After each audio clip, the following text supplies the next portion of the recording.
building manager to look at our thermostat. I think our thermostat in the courtroom might have broken. It's working, but I'm thinking it might need to be recorded. And we'll have them send somebody there.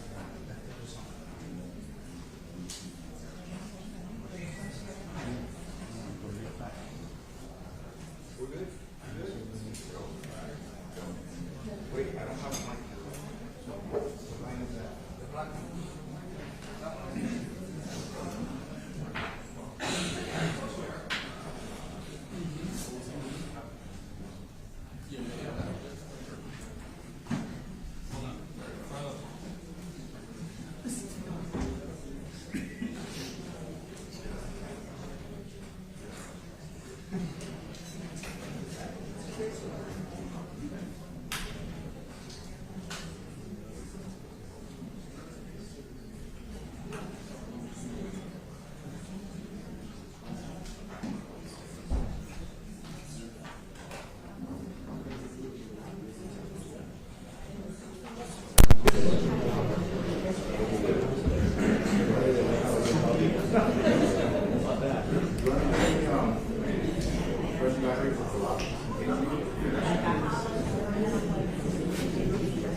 Thank you, ladies and gentlemen.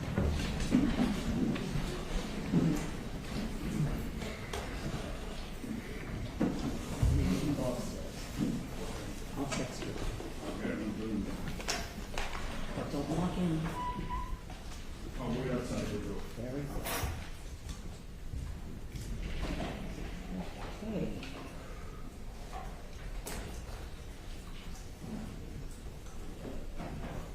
I apologize to all of you for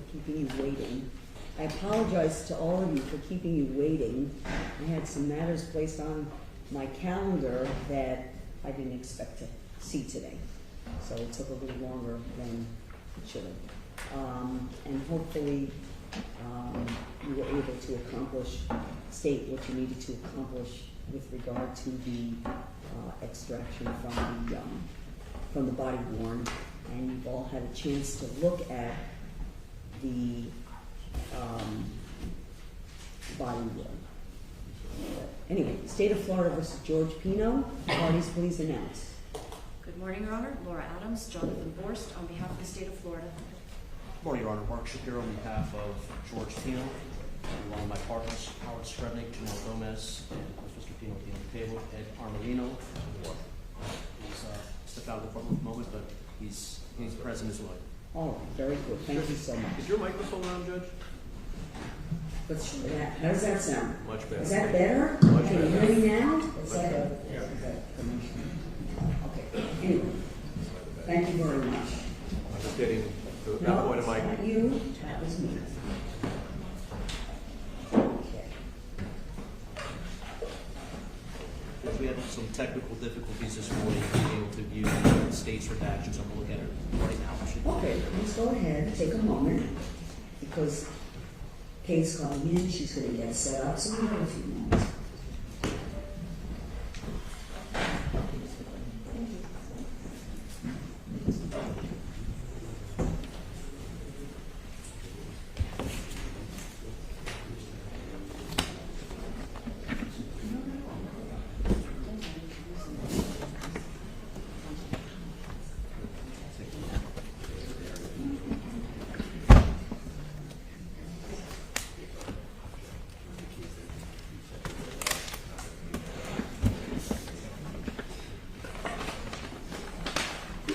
Judge, there's one matter I thought we could alert you to now, because Sure. for a witness coming this afternoon. Sure. The state is planning on calling.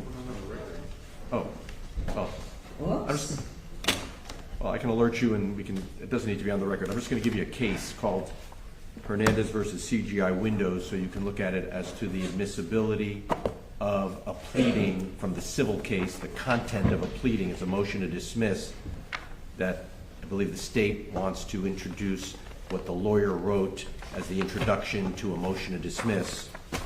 So it's the lawyer's narrative in a civil case. Okay?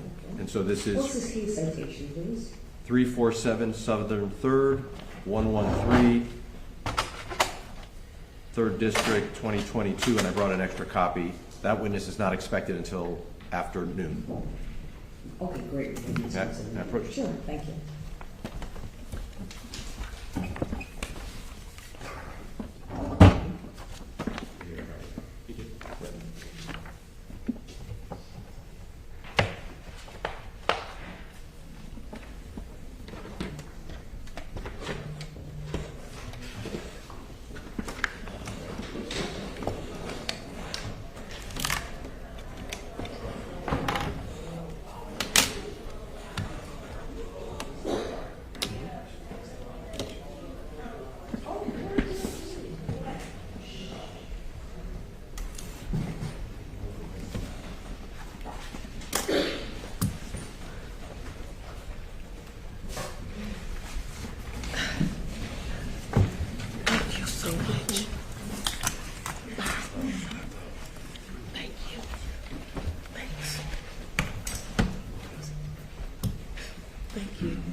Sorry, Vanessa. You okay?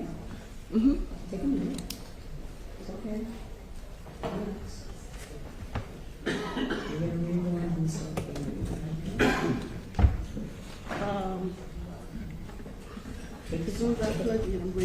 Take a breath. Take a breath. Okay?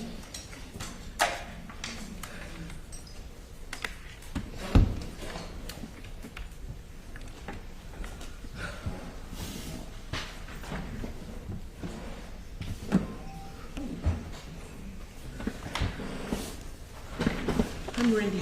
Take, I'm good. it's okay, take a breath. We're good. Let's start again. Because I was talking, and I always make this assumption, because you're so amazing, that you think, I don't even look. But you hear me. State of Florida versus George Pino, with the parties announced, please. Good morning. Laura Adams, Jonathan Borst, on behalf of the state of Florida.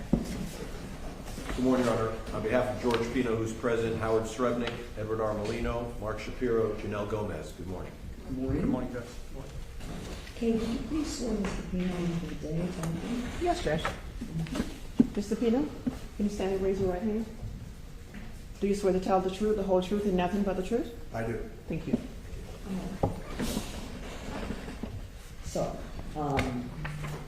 counsel, you had provided a case to me with the citation on, giving it to you.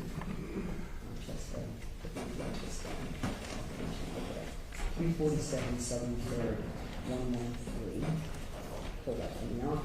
It's, Francesca started on a little research on that. And,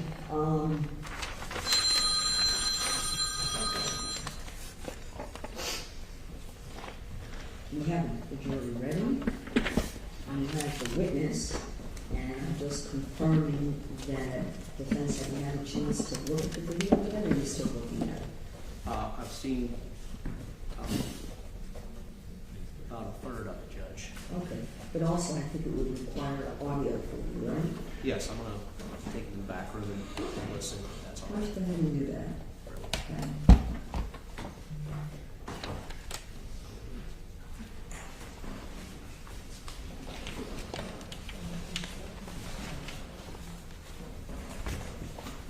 Because this is your witness, right? This is your witness, I think. I'm gonna be doing the cross. Yeah, that's right. Why don't you take a minute?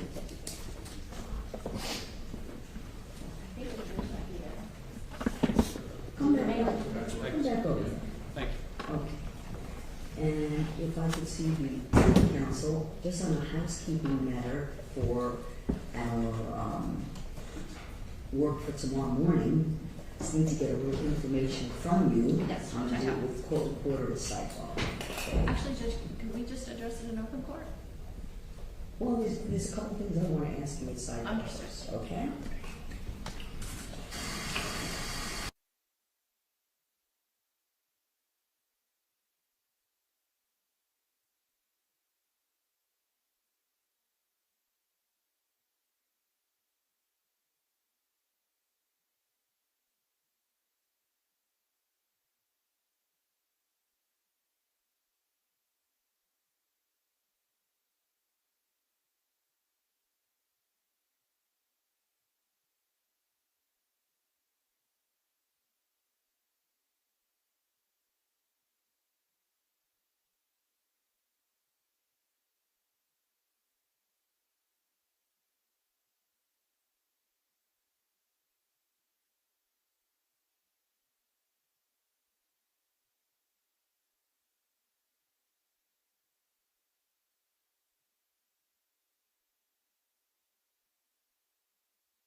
bringing the jury in yet. I had addressed at the end of the day yesterday an issue raised by the defense with regard to the portion of the body-worn camera that was worn by the witness who was testifying. And I had already determined that certain audio parts of the body-worn camera, I directed the state to excise them out, but I, over defense objection, allowed the video to be presented to the jury. Okay, so I'm going to watch it again now, just to be sure that that was completed. Yes,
And just so you can see, Judge, this is all masked.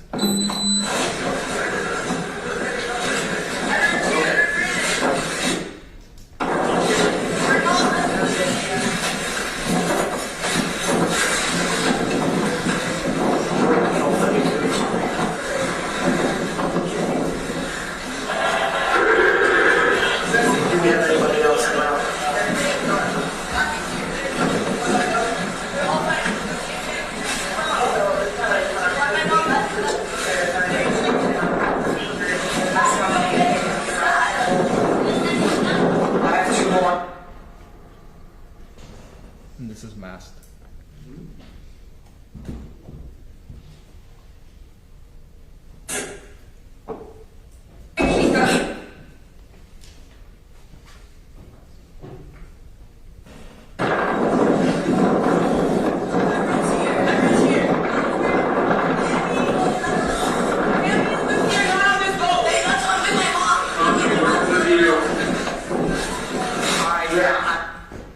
This is masked. One, possibly two.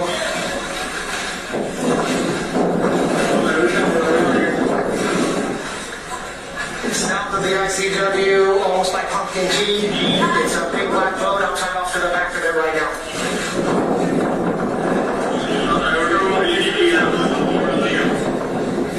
All right.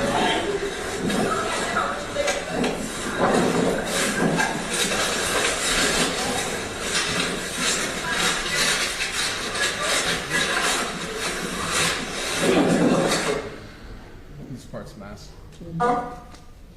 So also, just let, for right now, we're getting rescued here. Like I said, here comes another chopper, so hopefully, did anybody here witness what happened? In the water, okay. Do we know if we have everybody? Yes. From the other people that's... Mary says, friend. So three, yeah, this is the guy, and then... Was he on that boat? Do we have everybody that we know of? Okay. We took one female from that boat and two other people. I don't know one was a female, but I'm not sure if the other was a male or female. So there were three. Okay, but there were three people that left on the boat that left. It went to any key to be transported to the hospital. So your dad.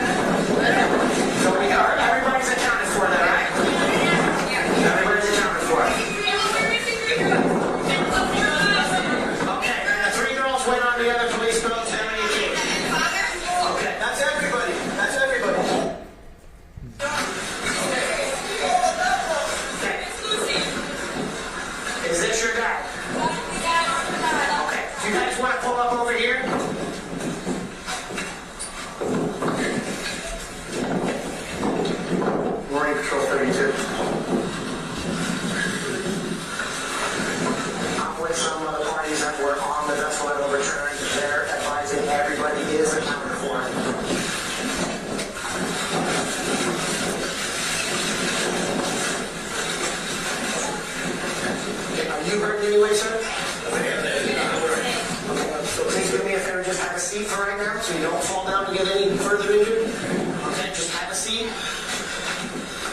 Okay, we've got 3 going to the hospital there. I've got more rescue personnel coming.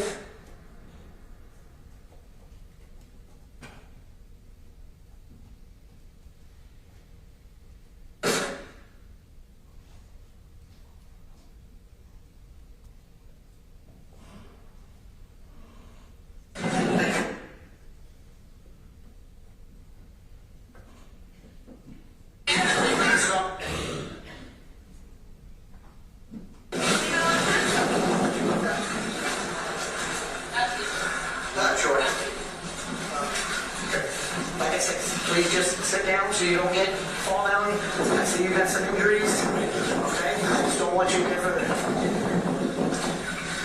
They grabbed her as quick as they could, got her in the rescue boat to take her to airlift her to the hospital. Okay?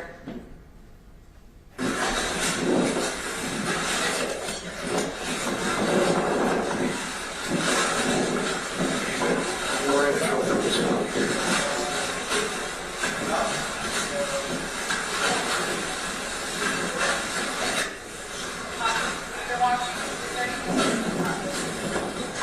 Wait until 32.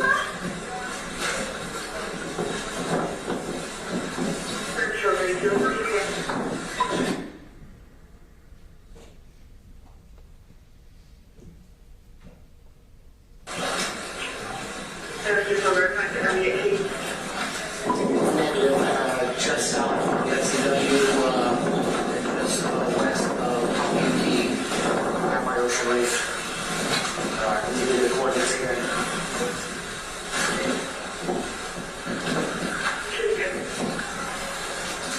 Two 521-397-080-17394.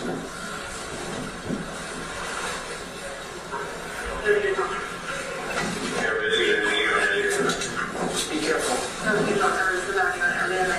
Careful coming over. Please don't move. So you can see, Judge, we did remove quite a bit of the audio. I don't think there's any reference to the injuries at all of Kati or Mia. All right. Judge, I'm very happy that Mr. Armolino accompanied me to listen to the tape, the clip that we received. So we must have had some technical difficulty because the one that we watched only redacted the first minute and everything else was included. So we cleared that up. Now, your objections are still reserved Yes, Judge. for the record, and I'm going to allow the jury to see this. Judge, as an alternative, we would just ask that there be no sound at all. Let them see the image without any of I'm going to give the jury the appropriate instruction on editing the recordings. And I'm going to leave it the way it is. And Judge, just a matter of housekeeping, my intention was to substitute the unredacted flash drive with the now redacted flash drive that the court had approved. The witness had already signed and dated the unredacted flash drive and to authenticate it. So I just want to, the defense has no objection. My intent would just to be, we showed you a video the other day. Was it a fair and accurate depiction? And then, so it sounds the defense doesn't have an authenticity objection. Yeah, that's correct, Judge. Okay, that's perfectly fine. Okay, I'm going to go ahead and let's get our jury again. And Judge, can I just have permission to let the witness know that we have removed some of the audios, just so that he is not surprised by those changes? We haven't spoken to him, obviously, since yesterday, since he's on the stand. Okay, if you're going to actually bring him in, Okay. I'll let him know. Okay, that sounds good.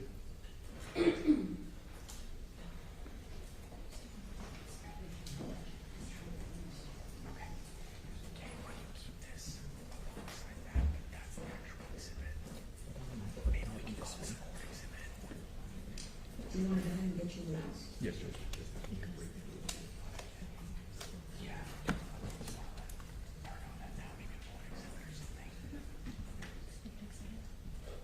And you'd like him on the stand for the jury?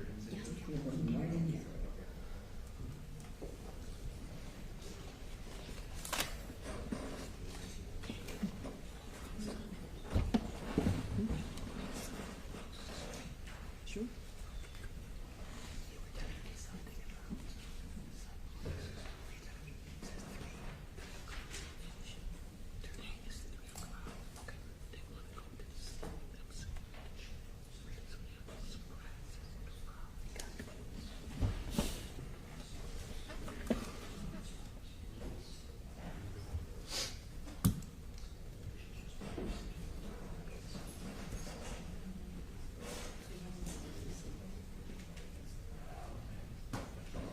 right, sir, would you resume the witness stand? You remain under oath. And let me advise you that there's been some redactions to your body worn. Okay. All right? Still the same body worn with certain redactions. All right? Thank you.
Ready? Yes, thank you. All rise.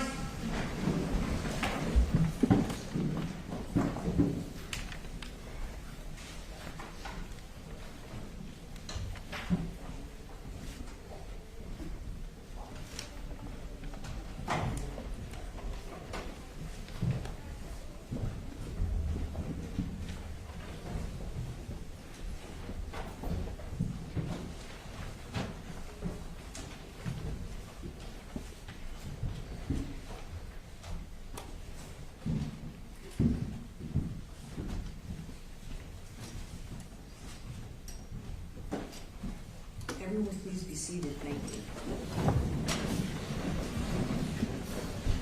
Well, I can still say good morning, ladies and gentlemen. Hope that you're all doing well. Let me ask some questions of you. Have you seen anything in the news about this case? Read anything? Heard anything on television? Anyone talk to you about the case? Or attempt to speak with you? Have any of you conducted any independent research or investigation to try to gather information about this case? I apologize for keeping you waiting. I had some matters to attend to. Please don't hold it against any of the parties. All right? The witness is going to resume now, and counsel, if you would.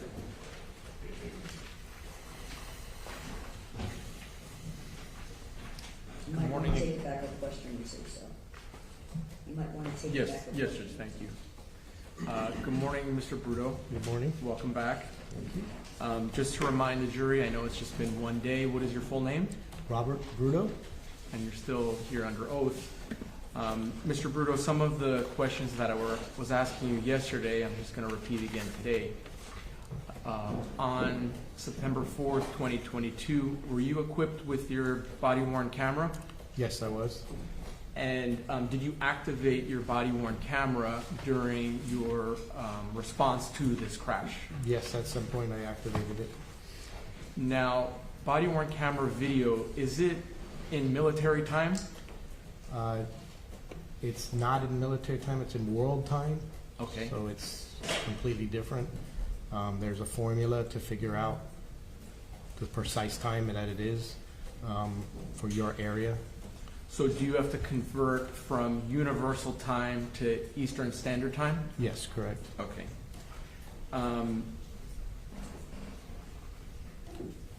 Earlier this week, I believe it was on Sunday, did you, Ms. Adams, and I view a portion of your body-worn camera video? Yes, we did. It was actually Saturday, but yes, we did. Okay. And the video clip that we watched together, did it fairly and accurately depict what you saw and what you did on September 4th, 2022? Yes, it did. Judge, at this time, I would ask that the exhibit be introduced. If I could just get that from our clerk. This is without previous objections. All right, so noted. This is to be for identification. Admitted over objection. State Exhibit 2B, previously marked for identification, will become State Exhibit number 19. Your Your Honor, may I publish dates 19? Yes, I would like to instruct the jury. Ladies and gentlemen, you are about to view and listen to an audio-video recording. I'm instructing you that this recording has been edited to eliminate irrelevant portions that would not add to your understanding of the case. The fact that the recording has been edited should not concern you in any way and must not impact the way you view and or listen to and consider this evidence.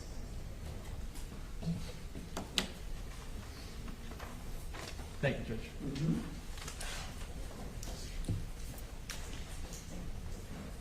And could the witness step down from the witness stand to help me publish the exhibit, Judge?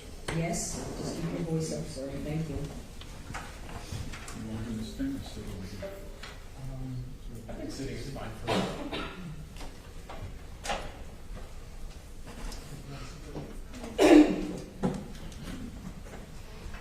All right, and I'm going to sit in front just in case I need to stop at any points, Mr. Bruno. Judge, may I? Of course. Yes, sir. All right, so before I begin to play the clip, is there a date and time stamp at the top? Yes, there is. Can you let us know what it is? It is September 4th, 2022.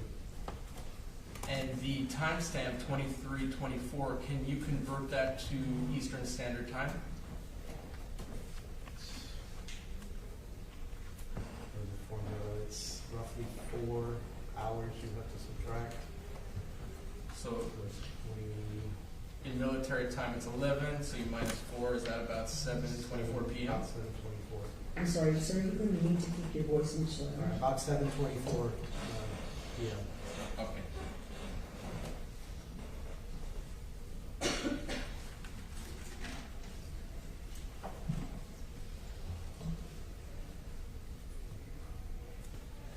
Whose arm is that, Mr. Bruno? That'd be my arm.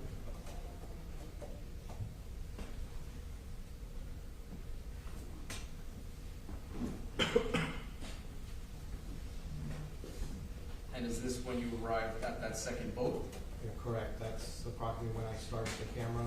The initial 30 seconds, there's no sound that will come on.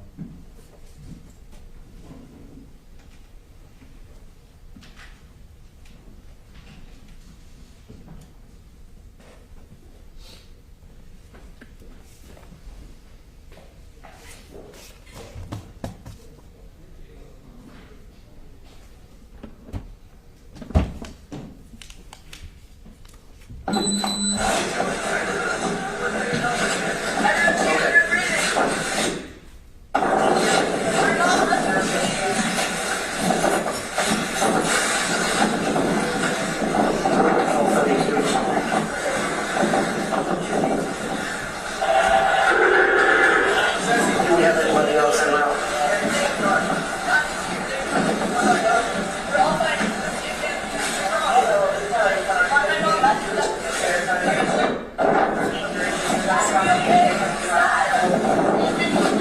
I have 2 more.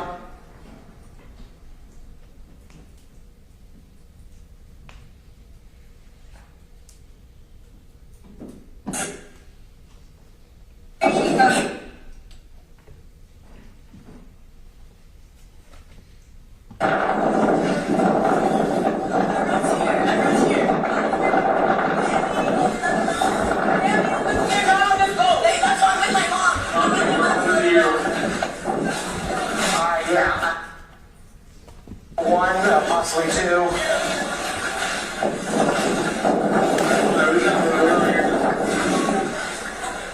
South of the ICW, almost by Pumpkin G. It's a big black boat. I'll turn off to the back of it right now. Mr. Bruno, you said ICW? Yes, the Intercoastal Waterway travels That travels where? north and south along the coastline.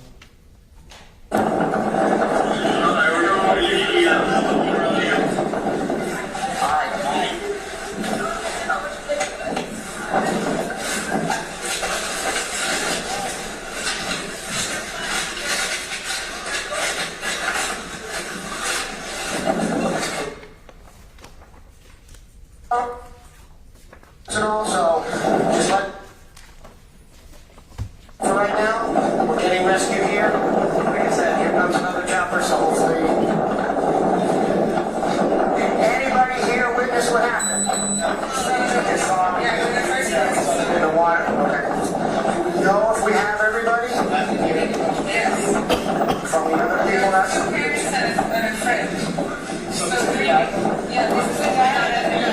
was he on that boat? Okay. Do we have everybody that we know of? Okay. We took one female from that boat and two other people. I know one was a female, but I'm not sure if the other was a male or female. So there were three. The female that you said was taken off of the other boat, are you referring to Lucy? Lucy, yes, and an adult female, and then the third one, I wasn't quite sure at that point if it was a female or not. Okay. There were three people that left on the boat that left. They went to Elliott Key to be transported to the hospital. So your dad, so we are, everybody's accounted for there, right? Everybody's accounted for. Okay, and the three girls went on the other police boat to Elliott Key. Okay, that's everybody. That's everybody. Okay. Is this your dad? Okay. You guys want to pull up over here?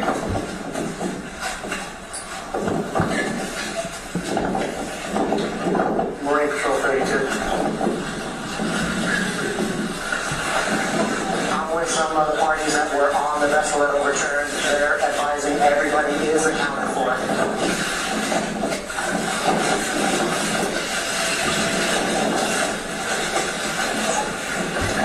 Are you hurt in any way, sir?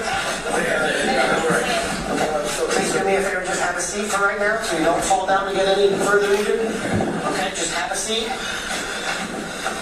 Okay, we've got 3 going to the hospital there. I've got more rescue personnel coming.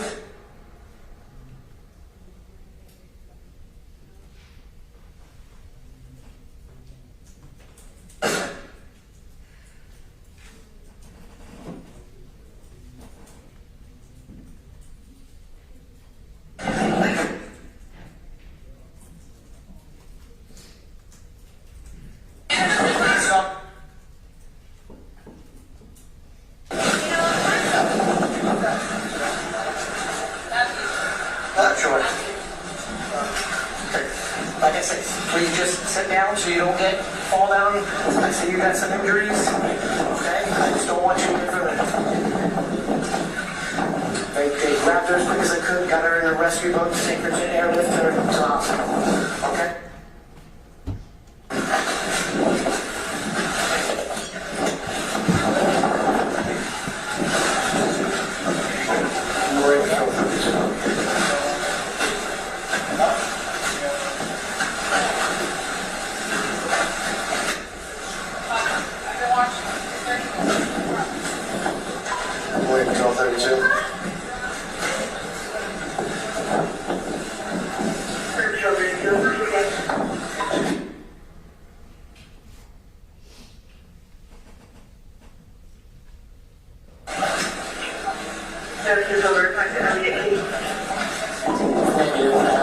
You said Marine Patrol 32? Yes. What does that mean? That's my unit number in the unit.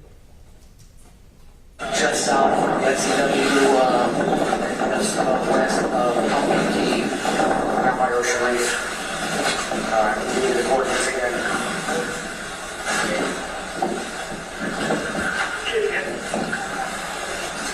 Two 521-397-080-17394.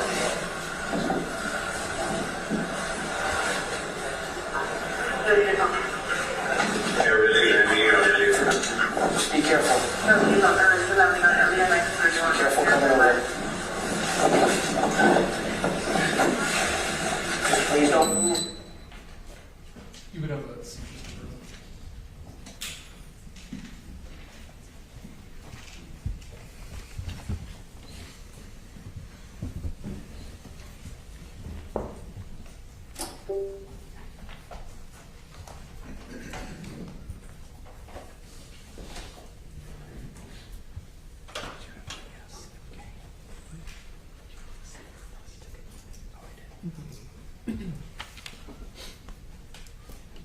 Mr. Bruto, at the end of that clip, there was an adult male boarding that boat.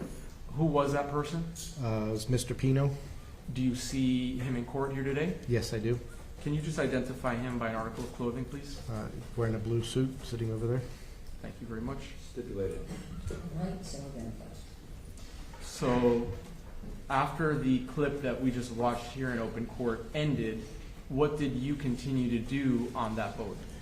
I continued to monitor the two females that were on the back and was just trying to coordinate getting fire rescue personnel as well as other Marine units to get over to get the help that they needed. How long did it take for other units to arrive to assist you?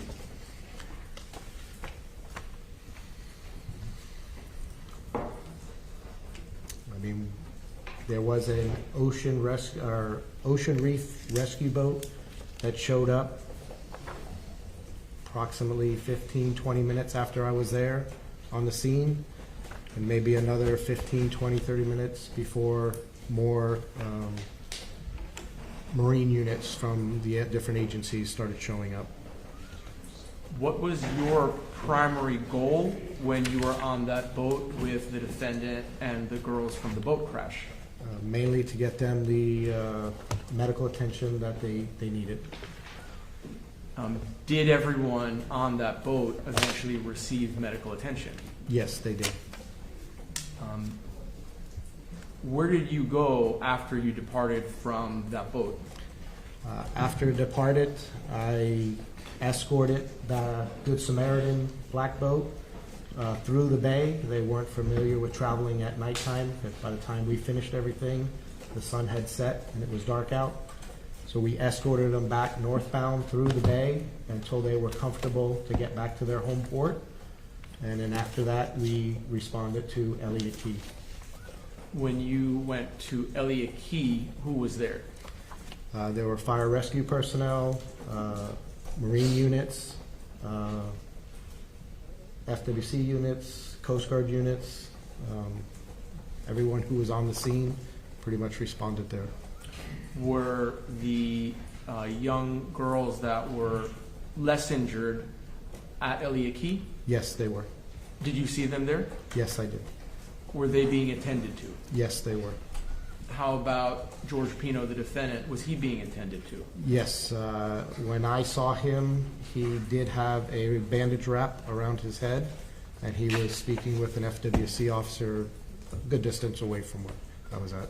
Now, I think you did mention earlier, but just to clarify, was Miami-Dade Sheriff's Office the primary agency investigating this incident? No, they were not. Who was the primary agency? Florida Fish and Wildlife, FWC. So would you agree that well, let me ask you, were you the primary unit for Miami-Dade? I was the primary unit that wrote the initial supplemental report or assisting with other agency report for Miami-Dade. And what does it mean to be a primary unit other than writing the report? Pretty much you gather up all the information and put it down in the report. And is that what you did for this incident? Yes, I did. Did you participate in the investigation after you left Elliott Key? No, I did not. All right. May I just have one moment, Judge? Sure.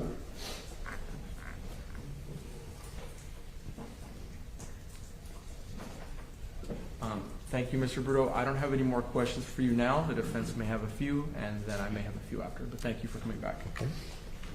Thank you. Defense, boss.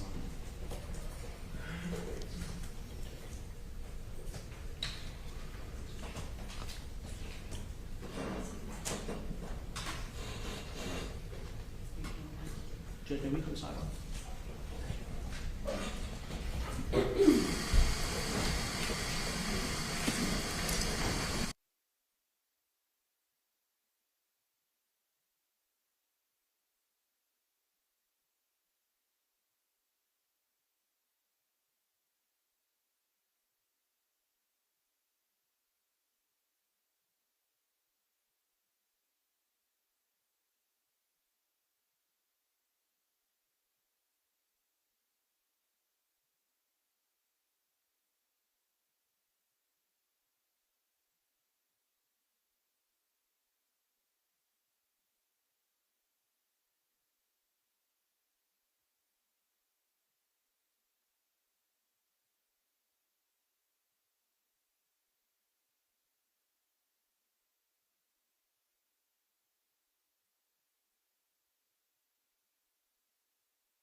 cross-examination. Renee, I need you to take the jury out of the courtroom.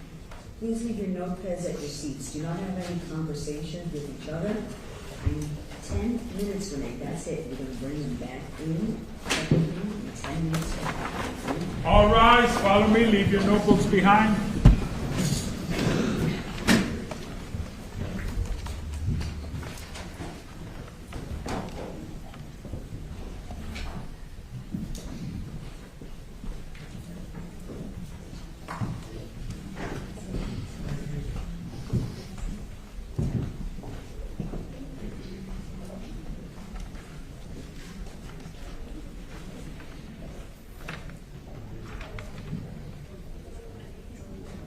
You can all be seated. If anyone who is here wishes to take a 10-minute break, please do so at this time. We'll be addressing evidentiary matter. All right, counsel, you can Sorry, Judge. up the body worn, portion of the body worn. Yes, for this witness, Judge. We All don't right. have a portion of body worn camera footage. Okay. That was provided to us by the State of Fair Florida enough. Discovery. Counsel's going to show you some. Your answer to view body worn. Don't say anything. Just review it. And then counsel's going to ask you a few questions. Okay?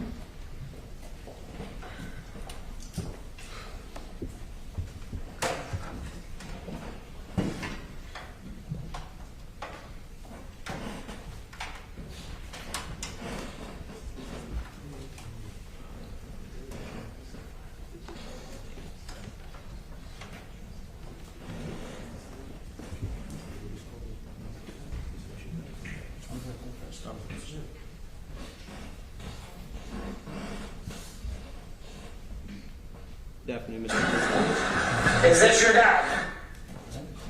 Mr. Bruto, my name is Mark Shapiro. I represent Mr. Pino. I've been going to play for you some footage, body-worn camera footage, which I believe you recorded on the day of this accident. I'm going to ask you if you review it and recognize it and tell me if it's fairly and accurately represents what you were observing that day and an accurate recording of your body-worn camera device. Okay.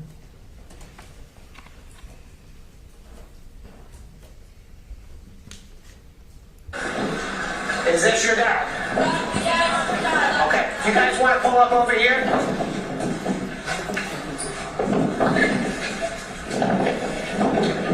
Marine Patrol 32. I'm with some of the parties that were on the vessel that overturned. They're advising everybody is accounted for.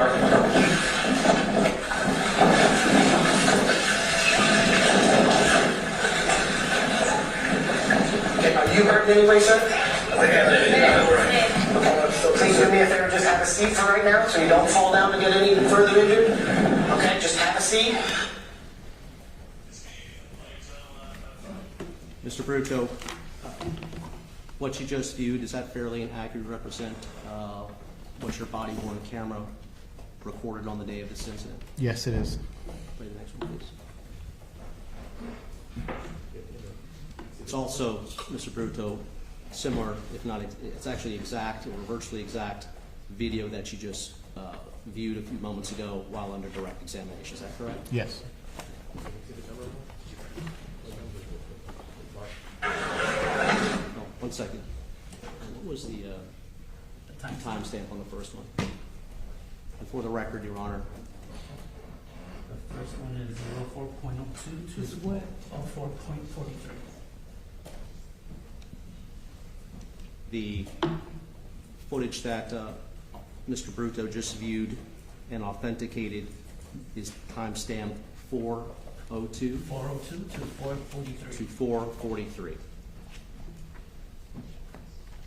The next video is identified as 6:50 to 7:03.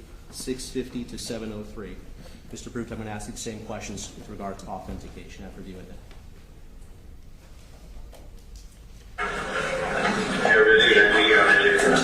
Just be careful. Careful coming over.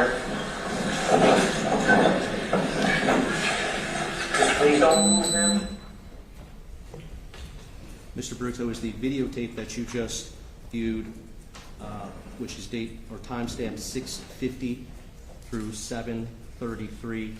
Does that fairly and accurately represent what you viewed while you were, while your body-worn camera was recording the incident in question on that day? Yes, it is.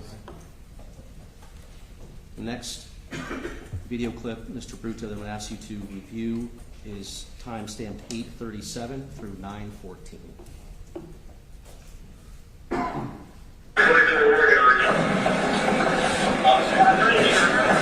Please just stand in. I just need to get your information. I'll give you a pad of paper if you can just fill out your information. Did you see what happened? All you did was pick up him? Okay, what? You saw him drifting in the water and you just picked him up? Okay, if you could do me a favor.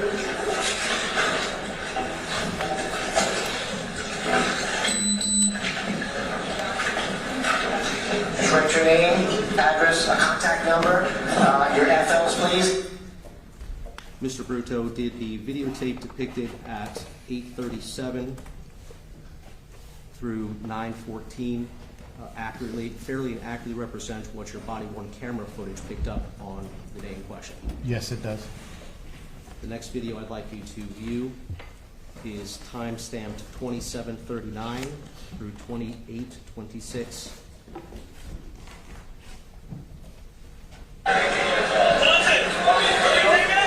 There's a father that's got possibly concussions and lacerations. That's her dad. He's going to go there. He's going to follow you there. You're going to be fine. You're going to Elliot, right? Yeah. He's going to stay with us. For a while, he's injured. He hit his head. Hey, medical comes over. I got you. That's what I'm saying. He's medical. He hit his head and he's got cuts. So I would get him checked out. I would get him checked out. He's a dad, but he's got injuries. Should I take him to no day? Hey, you want to trust him?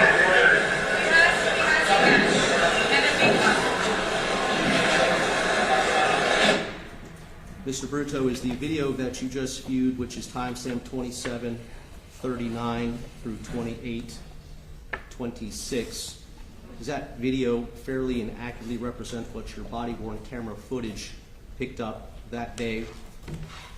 Yes, on it September does. 4th, 2022? Yes, it does. And the next video I'm going to ask you to view, Mr. Brutto, is timestamped 27:39 through 28:25. It's 31:16.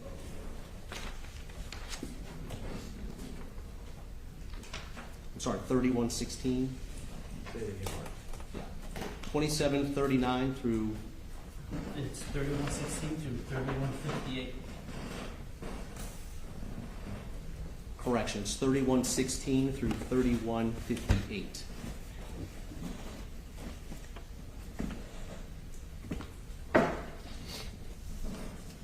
Okay, they're all over there. You need to get more to help him come over this way to get on German's boat. Yes, this guy right here. He's a... Help him. Sir, come this way, please. Everybody, your daughter, everybody's on these boats. You're going to go with them. You're going to go with them. Come over to here so you can hold on. Come right here. Okay, sir, this is the contact that you need to call for all the girls that are going there. The parents are all calling this lady whose name is Margarita Suarez, and that's her phone number. I'll call her as soon as I know where they're all going to. Officer Robert Bruto. No, Officer Robert what? Bruto. B-R-U-T-T-O. Mr. Brutto, does the video that you just viewed, which is timestamped 31:16 through 31:58, fairly and accurately represent what your body-worn camera footage picked up on September 4th, 2022 while you were working this accident scene? Yes, it does. Those are all the videos, Your Honor. Oh, actually, there's one more. No, that's it. You have any questions? Counsel? No? Okay, very well. That's all this was. Take that out. Judge, we'll go ahead and mark it now.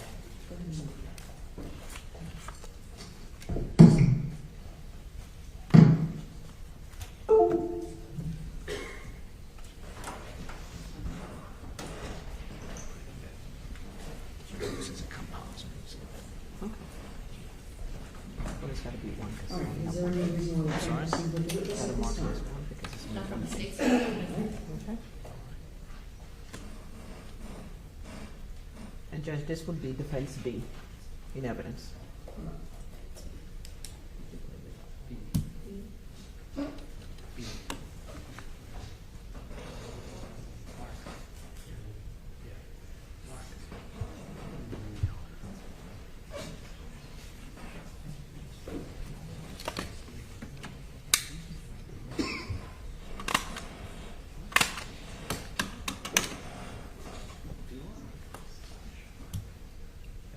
Judge, will we approach sidebar for a moment?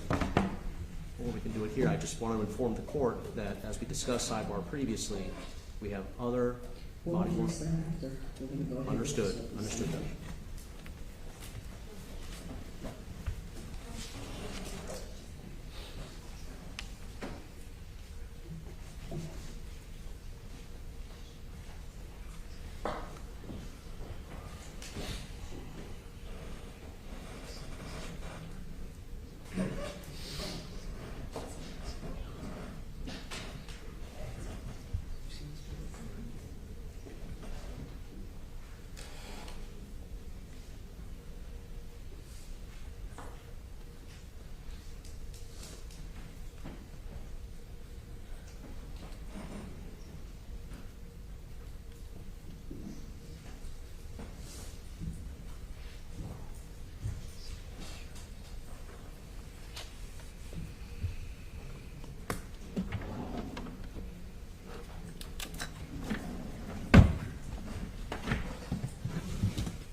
Your Honor, while we're waiting for the jury, is the state going to continue to require that we authenticate the body cam footage of the witnesses We're from gonna whom? address that not right now, though, sir. Okay, I will address that. so we can save time perhaps. We're gonna go ahead and finish this witness.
Your Honor, with regard to this witness, we wanted to introduce another excerpt of the body-worn camera footage of Officer Delgado, who the state advised they're going to be calling this afternoon. Subject to connecting it up with Officer Delgado's testimony. I'd like to introduce it or authenticate now with Officer Bruto. You have anything you want to say? I do, Judge. The defense listed all of the state's witnesses, I think, well over a year ago. While I indicated at sidebar, I would have happily produced Officer Bruto if they wanted to meet with him to go over this stuff. I would have done so. I did so for him to go up here for a deposition. I never got that request. Sergeant Delgado, as well as Detective Dalton, were and continue to be members of the Miami-Dade Sheriff's Office at the time that this happened, and they still are. So it's beyond my comprehension why something as basic in evidence as authentication. All rise. Tell me something.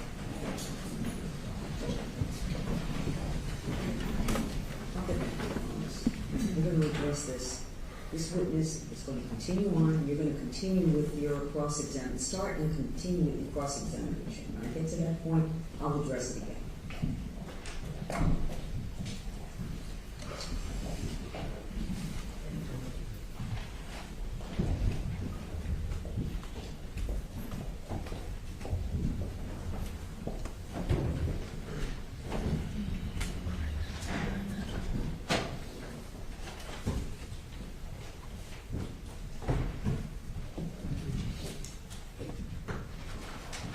You see me, everyone.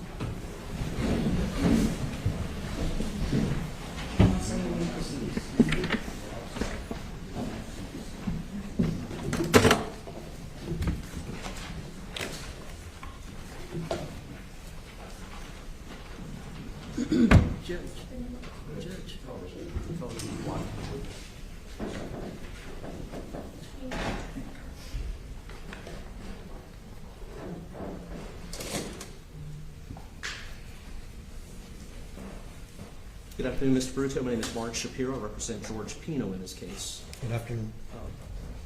Mr. Bruto, you and I have spoken previously to meeting here today. Is that right? Yes, we have. And that was in the context of a deposition that you gave in connection with this case. Yes. Mr. Bruto, you were dispatched to this accident scene at 6:49 p.m. on September 4th, 2022. Is that right? Approximately, yes. And your arrival time was 23 minutes later at approximately 7:12 p.m. Is that right? I believe that's when I arrived to Boca Chita, the initial call that went out. Okay. And do you have an arrival time at the actual accident scene? There probably is on the dispatcher's tape, but I don't have it with me. The distance between Boca Chita and the accident scene in this case is approximately 10 miles or so. And do you recall that you were responding in an emergency mode as you traveled from Boca Chita to the accident scene in this case? Yes, correct. Now, the vessel that you were operating that day, I think you described yesterday as a Brunswick 850. Is that correct? Correct. And the Brunswick 850 that you were driving was powered by twin 300 horsepower engines. Yes, Is that right? correct. The top speed in that case is that you've experienced with this boat is approximately 54 miles per hour. Is that correct? Correct. And as you were traveling between Boca Chita Key and the accident scene in this case, you were traveling at the fastest possible speed that the safety conditions would permit. Is that correct? Correct. And when I say safety conditions, I'm talking about the prevailing conditions, right? Correct. That would include the wind. Yes. That would include the lighting. Correct. And it was daylight at that time, right? Yes. It would also include the waves in the bay. Is that right? Yes. Something that we would refer to as the seas. Correct. And you, I believe that you testified earlier that you thought that the seas were somewhere between 1 and 2 feet. Is that correct? Correct. And so all of these things you must take into consideration when you're operating even a police vessel under emergency conditions when deciding how fast it is safe to travel, correct? Correct. And because of the conditions that were present on that day, at that time, it was your judgment that you could travel at speeds at almost, if not the top end of what your Brunswick 850 was capable of doing. Is that right? Correct. And you traveled at top end speed in your Brunswick 850 from Boca Chita all the way to the entrance of Cutter Bank Channel. Is that right? Correct. And when you reached the entrance of the Cutter Bank Channel, you continued at that same speed, did you not? For the most part, yes. As you approached the actual accident scene, the prevailing circumstances changed, didn't they? Yes, they did. There were other boats there. Yes. You knew that there were possibly people in the water. Yes. There was a helicopter overhead, creating unsafe conditions for boaters, perhaps, right? Correct. And for that reason, since the prevailing conditions had changed, you reduced your speed from top end speed eventually all the way down to idle. Is that right? Correct. As you were heading down the Cutter Bank Channel, right from the entrance all the way to the point that you slowed down, the conditions allowed you to travel safely at nearly 54 or 52 to 54 miles per hour. In other words, the top speed that your vessel was capable of, correct? Correct.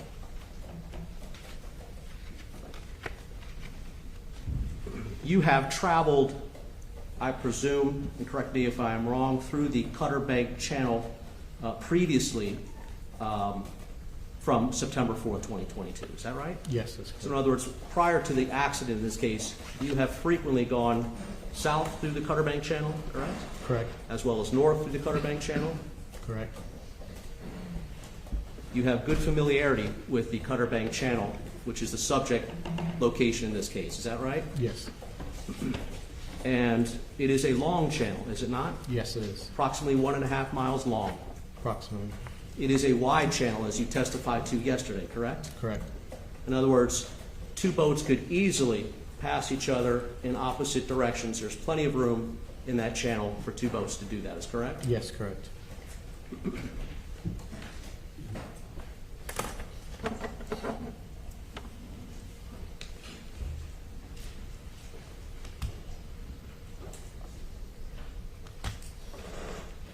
If the prevailing conditions that evening were actually more favorable than the 1 to 2 foot seas that you recall today, then it would also be safe to travel at speeds that you were traveling at. Is that right?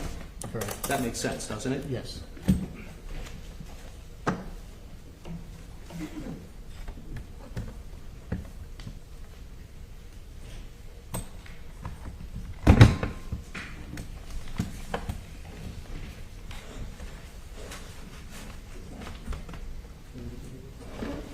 Mr. Bruto, I'm going to show you what is in evidence as Defense Exhibit B.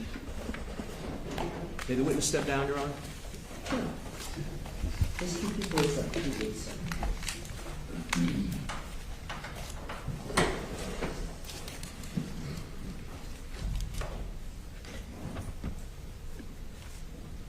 Counsel, for the record, I don't believe that while we marked it already, that it was announced to the jury. You said, your exhibit. The videotape that we're going to be showing you has already been provided and entered into evidence as Defense Exhibit B. Apologize, Your Honor, I thought I had done that already. We have no objection. Thank you. For the record, we're going to be looking at, well, go ahead. Is this your dad? Okay, do you guys want to pull up over here?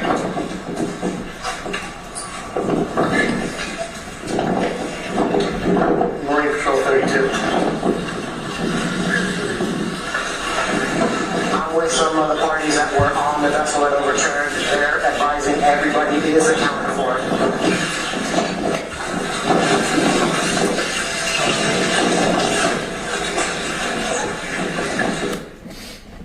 Bruto, you recognize the Mr. Pino in this videotape? Yes, I do. He is the gentleman wearing the pink bathing suit, is that right? I think the one is correct. Do you know how it is that Mr. Pino got onto the boat that he is arriving at next to your vessel? I was advised by the operator of the vessel that he saw him drifting in the water near the area where the overturned vessel was, and that he picked him up. Continue.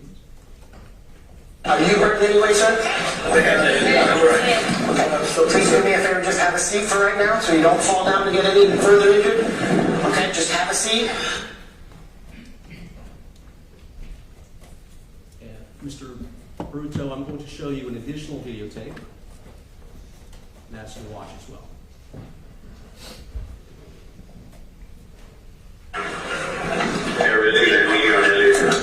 Just be careful. Careful coming over there.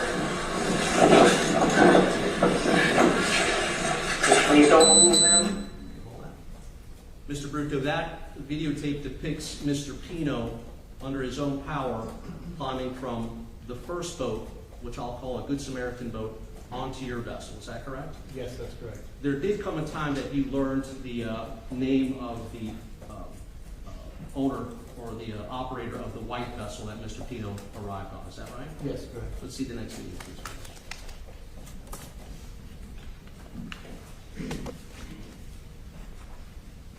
Before you go there, Carlos.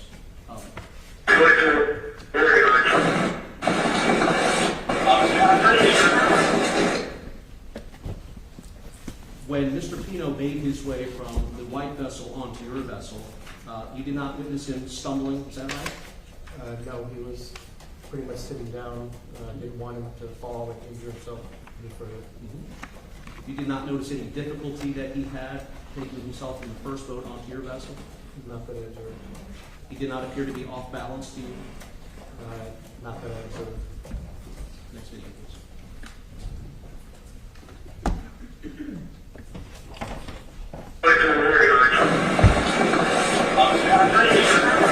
Please just stay a minute. I just need to get your information. I'll give you a pad of paper if you can just fill out your information. Did you see what happened? All you did was pick up him? Basically, when it happened, what I did. Okay, what? You saw him drifting in the water and you just picked him up? Okay, if you could do me a favor.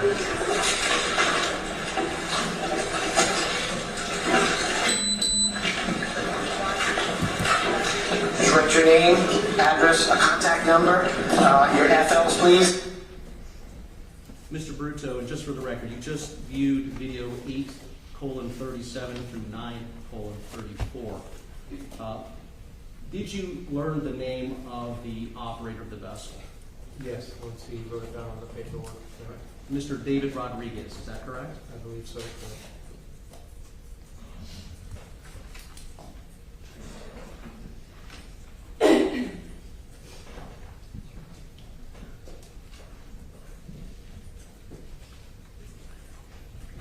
I'm going to ask you to view the next video that we have, which is a timestamp 27:39 and 27:39 through 28:26.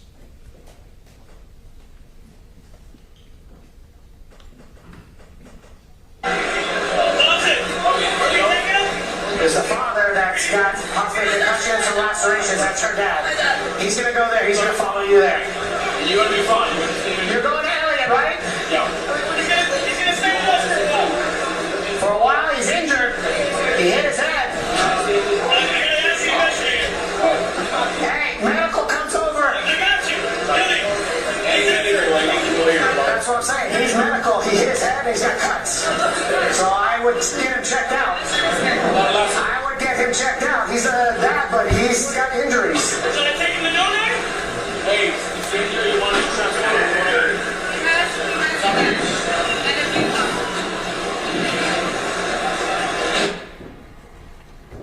Mr. Bruto, you were expressing concern over having Mr. Pino go off with FWC, is that right? Yes, correct. and your concern was that Mr. Pino, in your view, might have a concussion. Is that right? Correct. And on what did you base your suspicion?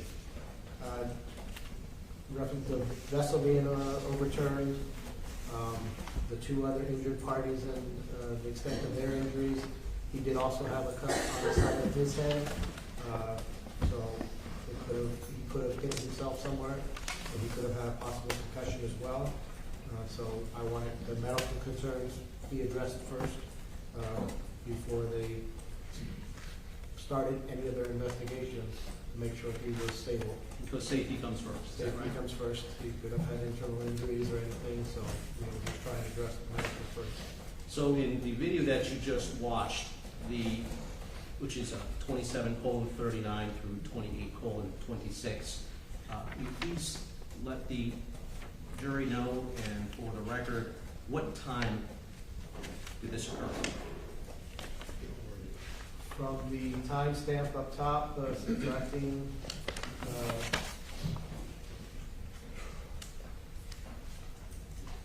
approximately 7:52 or so p.m.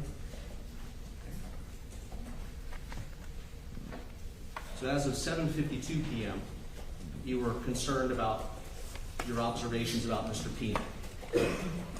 Earlier in the video, your body-worn camera footage, 8:37 through 9:14, you were also concerned at that point about Mr. Pino's possible concussion.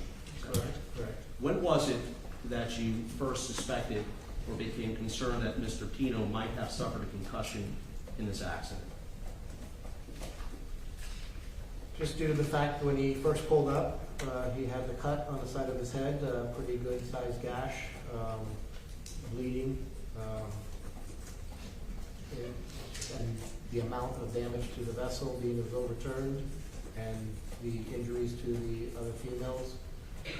When you first met or had interaction with Mr. Pino, was your suspicion about his having possibly suffered a concussion, was it made at that first encounter that you had with Mr. Pino? Or near the time? It's always on my mind anytime there's a violent accident like this, that the people's injuries or the victim's injuries could possibly have concussion. It's one of those injuries that you can't really see, and if they have it, it could be very devastating the longer it sits.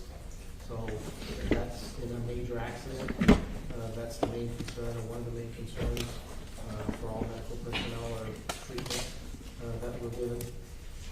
I want to take you back to video body-worn camera footage at 4:02 through 4:43. And this will be the video where Mr.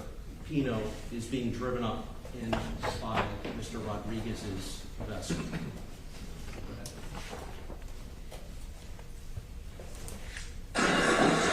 Is this your dad? Okay, you guys want to pull up over here?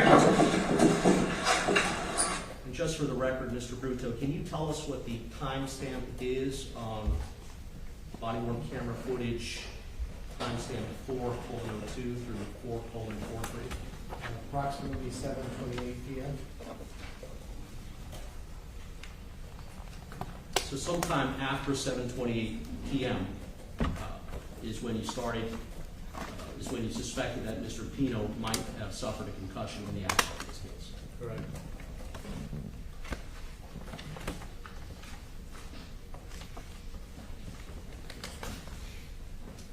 The next video I want to show you, Mr. Bruto, is at 31:16 through 31:58.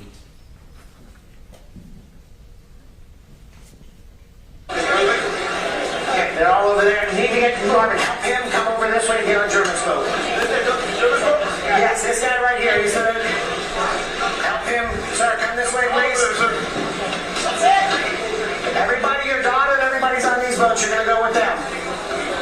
You're gonna go with them. Come over to here, so you can hold on. Come right here. Okay, sir, this is the contact that you need. Come over here, Mr. Bruto. Mr. Bruto, when this video began, Mr. Pino is on a red vessel, is that right? Correct. Was that one of the fire boats, as far as you know? That is Ocean Rescue's volunteer fire boat. Yes.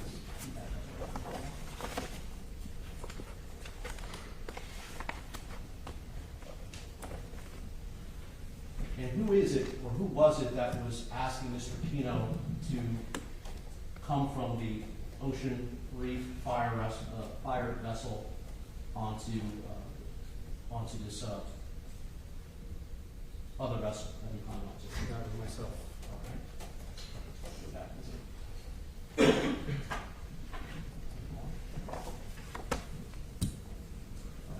And you see, after you ask Mr. Pino to come to your vessel, Mr. Pino goes from the Ocean Reef fire vessel, and he steps up onto the top of the gunwale of that vessel. Is that right? Correct. And can you explain to the members of the jury what is meant by a gunwale? The gunwale was just the top portion of the side of the vessel, the structural side of the vessel. Now, there is not a lot of width present in this gunwale area that Mr. Pino is walking on. Is that right? Or about to walk on? Approximately 6 or 8 inches. In the water, correct? Correct. While the boat is having movement as the waves and current through the area are taking place. Is that correct? Correct. Yet he's able to climb up on the gunwale, right? Walk a few steps, correct? Correct. Keeping his balance, correct? He's holding on. We always ask them to hold on to something when even we do it, when we do the same movements. Well, that would be the safe thing for anybody to do, right? Yes, correct. If someone were impaired by alcohol, for example, they might not make the decision, the wise decision, to hold on to the wall as they're walking along this narrow 6-inch gunwale. Is that right? Correct. And that's what Mr. Pino was doing. Correct. Unassisted, by the way, correct? Correct.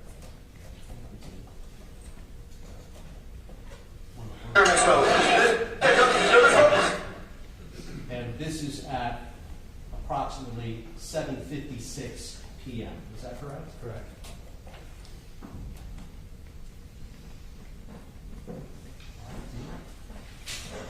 Yes, this guy right here, he's gonna help him. Sir, come this way. Mr. Bruto, you saw in the video that Mr. Pino was able to step off the gunwale onto this other separate vessel. Is that right? Yes, correct. By the way, do you have any idea whose vessel Mr. Pino was stepping onto? I don't recall his exact name right at the moment. I know I put it down on my report. Good Samaritan? Another Good Samaritan, yes. And for the purposes of the record, would you agree with me that the color of this Good Samaritan's vessel is dark gray? Dark gray, yes. Give me allowance for any color blindness that you or I may have. Is that right? Okay. But regardless, Mr. Pino steps off of the 6-inch gunwale onto the Good Samaritan vessel under his own power, Correct. unassisted, correct? Correct.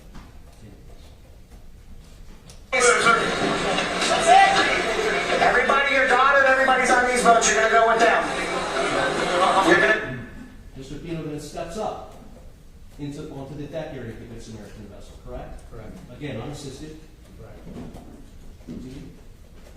Go with them, come over here so you can hold on. Come right here. Okay, sir, this is the contact that you need to call for all the girls that are going there. The parents are all calling this lady whose name is Margarita Suarez, and that's her phone. I'll call her as soon as I know where they're all going What's her to. name? Now, at this point, at timestamp 0034, Mr. Pino appears to be sitting on the gunwale of the Good Samaritan's vessel. Is that right? Correct. And he is intending to take himself off the Good Samaritan vessel and onto your vessel. Is that right? Yes, correct. Officer Robert Bruto. Oh, no, Officer Robert what? Bruto, B-R-U-T-T-O. At timestamp 0:40, Mr. Pino completes the task of transferring himself from the Good Samaritan vessel up onto the gunwale of the Good Samaritan vessel and steps down into your vessel, correct? Correct. Unassisted. He was assisted by Officer Martin Flores there. In the video, you can see he was holding his arm. Can we go back and look at that, please?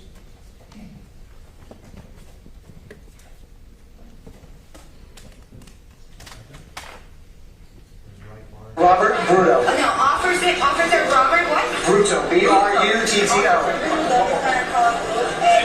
Let's go back a little further out from that seat in that. Yeah, you see he's got one hand on his elbow and the other hand somewhere out of view.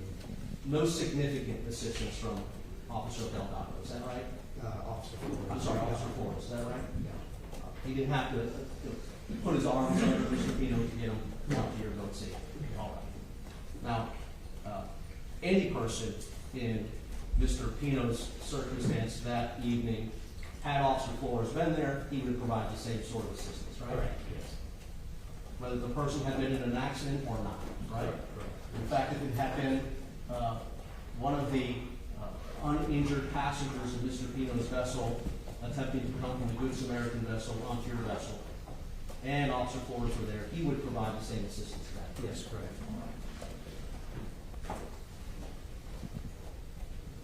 You can take your seat. Thank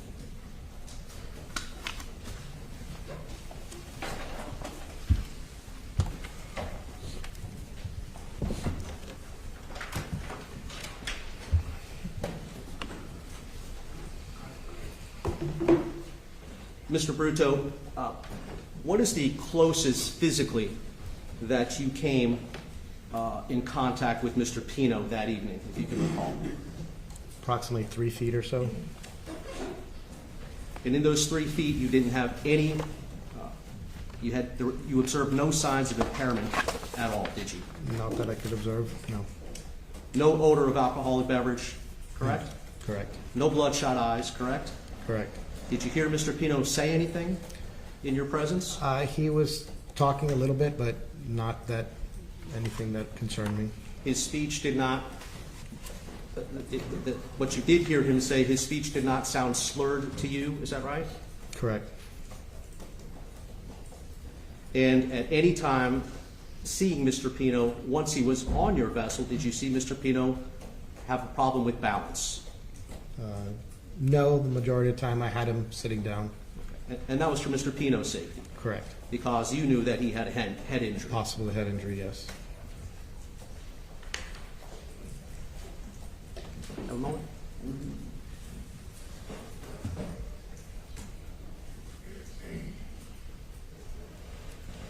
Thank you, Mr. Bruto. No further questions, Your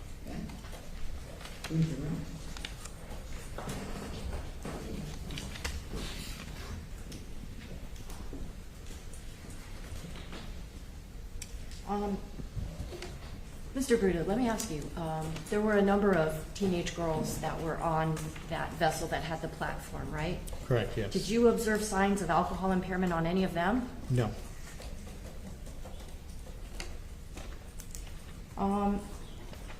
The attorney asked you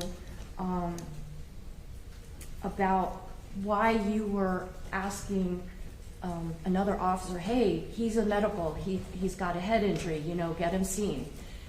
He asked you why you did that, and you said that one of the reasons why was because of the extent of injuries of some of those other girls on the vessel. I want to call your attention. I want to call your attention to 2 girls that were on the platform of that. I think some people refer to it as a Van Dutch type of a vessel. Correct. What did you observe about them that made you worried that maybe the defendant could be suffering injuries?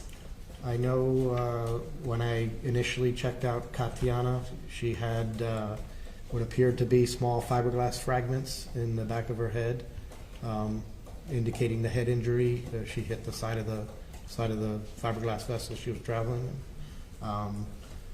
The other female on the other side didn't have any fiberglass in her head, but her head area had disheveled or messed up, possibly indicating in the fact that she wasn't really speaking, just kind of nodding.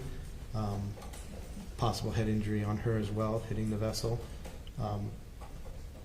majority of boat vessel accidents, there's no seatbelts, so Judge, objects beyond the scope of the question. Excuse me? He's exceeding the scope of the question. Let's stay. Let's do that. Go ahead. In terms of those two young ladies that were on the platform, when talking about Katia, or Kati, was she ever conscious when you were dealing with her? no. What about the other young woman?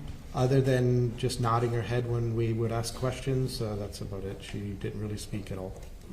Now, after you had escorted the person who was the owner of that vessel that had stopped, that Good Samaritan with the large boat and the platform, after you had helped escort him safely back through the nighttime waters, you indicated you came back to Elliott Key, is that right? Yes, correct. And the defendant was still there? Yes, he was. There were fire rescue workers there? Yes, they were. Were there what they call fire boats? Correct. And is a fire boat basically a boat that is operated by the fire rescue personnel? Yes, correct. They are fire trucks for the water. Okay. So had Mr. Pino needed immediate assessment or attention to get him to the mainland, fire rescue had the means to do that. Is that fair to say? Yes. But you see him there walking around with all these other fire rescue people. Nobody's taking him anywhere. Correct. The attorney asked you about the manner in which you responded to the initial call, first going to Boca Chita and eventually finally finding the people that are in the Cutter Bay area.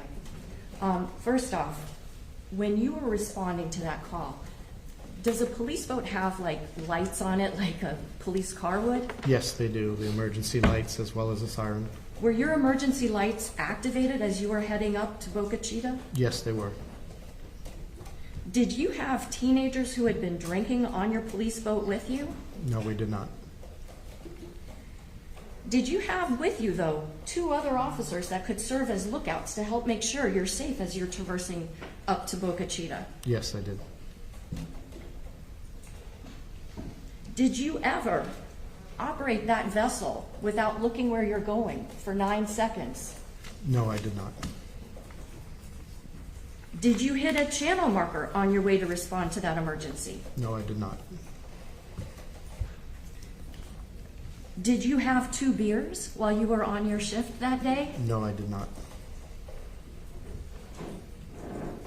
Were you responding to what you understood to be a life and death emergency? Yes, I was. Would you consider going to a dinner party a life or death emergency? Objection, Judge. Relevance. No. No other questions? All right, thank you. Free from cross, No, sir. The witness is excused. Thank you.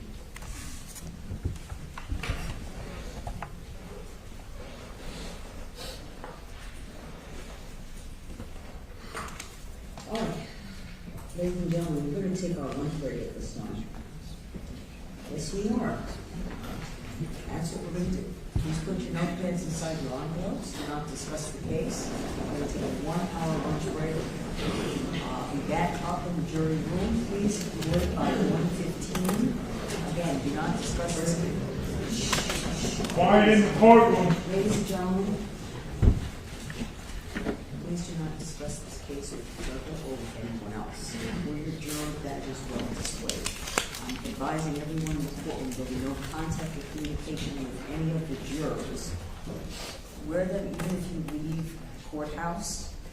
If anyone attempts to speak with you or in your presence about the case, please advise them and remind them you're on the jury. If they persist, let Renee know that. All right?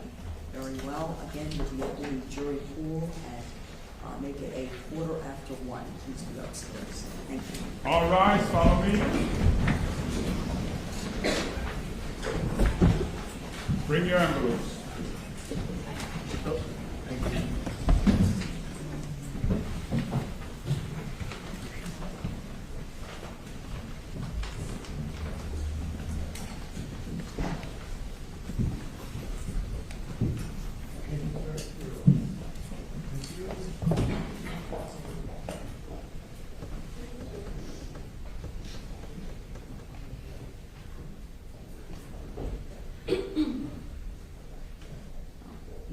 seated. We'll give them a moment to work their way down the hallway. And we are going to be in lunch break. We're going to handle a couple of other matters here before we take our lunch break.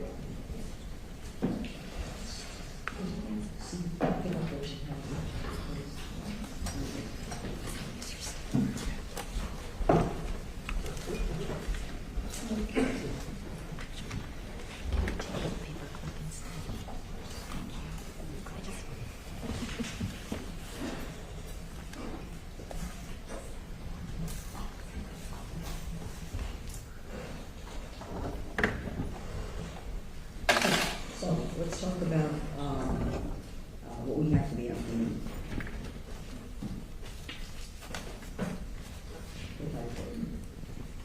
State, who do you have? We have Sergeant Delgado, we have Detective Dalton. Oh, yeah, we have Sergeant Delgado. Detective Dalton. Dalton. Andrew Mescalado. And also Mrs. Pino, Mrs. Cecilia Pino. Okay. And that should take us up to the time where we're going to then go up to FWC. Okay. And I've been in communication with them. They'll be ready for us when we go up there today. Okay. So let's just do some for housekeeping for purposes of smoothness. In terms of these witnesses, all right, in terms of the defense. Defense. Yes, Your Honor. So with regard to Officer Delgado, Now this is, just so we're clear, your intention to introduce defense evidence through state witnesses. that's correct. Okay, so before I get there, all right?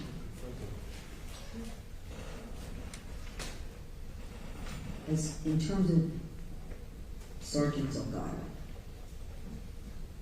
what evidence would you be intending to introduce through the state witness? Just through cross-examination, which I believe the defense is, obviously we're permitted to engage in. Of course you can cross-examine. I'm talking about what evidence you would intend to introduce through a state public witness. We received discovery of videotape from the state of Florida, body-worn camera footage. Okay, so it's a body-worn camera footage. And that is part of the discovery. You received as part of the discovery. Okay? That's correct. And will state be going to be presenting evidence through a body-worn camera? Yes, Your Honor, that is those are the clips that were sent earlier this week. I think it's That I had already addressed it. Yes, that they were going to be admissible. Okay, that's fine. So, there's additional footage from the body-worn that you've listed these witnesses as defense witnesses, correct? Yes, Your Honor. Okay. That you would like to introduce defense evidence to the state witness. And sometimes that occurs, sometimes that doesn't occur. Okay? Since they're all listed as your witnesses, you should be, from what I understand, that's not going to take place with any further witnesses. I allowed it with this witness because of the circumstances we found ourselves in, and the witness was able to, during the short break, authenticate portions of the body-worn camera. But it's not required or mandated that the state agree to have the defense present evidence through their witnesses. Generally, the defense calls their witnesses, they have witnesses and presents their evidence. Sometimes it's done, sometimes it's not done. Yeah. So it's not a problem either way, but I would just like some state. And the state is not forced to do that. Whether it's state evidence and discovery is provided, that's your case, you wish to put your case on, that's fine. Sometimes it's done to alleviate the problem of bringing the witnesses back. But it's not a requirement of the state to do that, okay? You have your cross-examination, that's fine, but what happens is also there's not going to be a recross under those circumstances if you are going to admit any defense evidence, okay, as a state witness's testimony. I'm not going to say you're going to probably maybe show me a case on rule of completeness because it's a body. Is that what you're going to show me? I got your body worn camera and you're going to complete because that's the exhibit. But they can present their evidence, and you have evidence to present. Even though it might be somewhat duplicitous or from the same larger footage, you can do that when you present your witnesses. And allow for the sex witness. Let me just make sure if I'm mistaken. If there's going to be, through Sergeant Delgado, the state intends to introduce body worn footage, and we've already addressed it. The additional body worn footage that the defense, and I'm going to say it's not the same body worn footage. It is, Judge. Oh, it is. Yes, we were this. The same. We were presented with 6 clips in connection with Sergeant Delgado, and it is at least one of those clips that we intend to use in the cross-examination of Sergeant Delgado. This is evidence that the state is going to be presenting. I don't know if they're going to introduce it or not, Judge. Well, that's my point I'm trying to make here. They can present their case the way they wish to present their case and present their witnesses with their evidence. They're not required or mandated, and I'm not going to require or mandate the state to then, we've listed these witnesses and subpoena these witnesses, and I would have instructed the last witness that he would have to come back so that you could present your evidence to the witness. Even though I haven't seen what the rule of completeness says, okay? Under these circumstances, there's not an agreement. I'm not going to force the state to allow the defense to present evidence through their witnesses. Not going to force that. So. Just first off, I would say that the rule of completeness has to do with statements by a person. For example, the state can't cherry pick one part of a defendant's statement and not the other. So I don't think the rule of completeness is even applicable. The legal part of it, I don't think it's relevant really to my discussion. Beyond that, Judge, yes, there were 6 clips. One is 5 minutes long, one is 50 seconds long, the third is 2 minutes, 10 seconds long. Those are Sergeant Delgado arriving at the vessel where Lucy Fernandez is and the initial triage.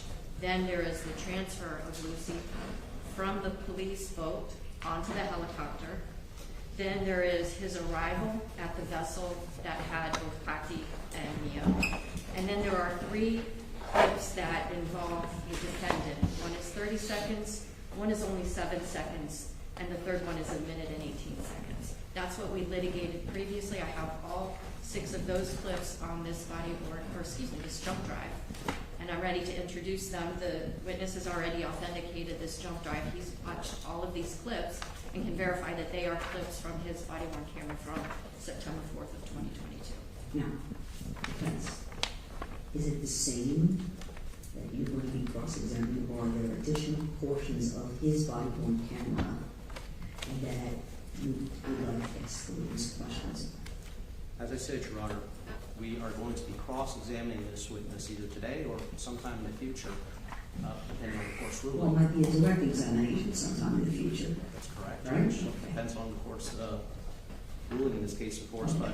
But yes, it is the exact, the alterations is the exact clips. Those exact ones? Those exact ones.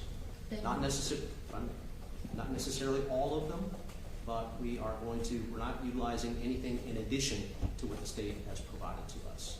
Okay. Within those, I think there were 6 clips in total. Let's not confuse or mince words. You got a body worn that is in total much longer than these specific clips. These are excerpts. Let's call them excerpts from the body. That's what I'm referring to, Judge. Just the excerpts that were provided so to us. it's the same excerpts that you're going to be using in cross-examination? That's correct. Okay. Well, then there's really no issue. What's different with the last witness was there were additional excerpts from the larger body-worn that's why we had to stop for you to have the witness authenticate to allow, for me to allow you going to then move forward to conduct your cross-examination of the state witness. Okay. So, that's a non-issue. Yes, because I'm going to be moving this That's it. into evidence, and if he wants to Okay. replay it for the jury, I just wanted to avoid, of course. having to do a direct examination and then to have to take another long way to do an authentication like you just said. So we're avoiding that. So that's Sergeant Delgado. Judge, just to be clear, there are how many excerpts? There are 6 excerpts, Judge. I'm not looking to replay. Hang on. So there's 6. Let's assume the state decides this afternoon to introduce 5. Let's just assume that. She just said she's going to Let's introduce assume they change their mind. I'm not and going to change counsel. Let me tell you all this.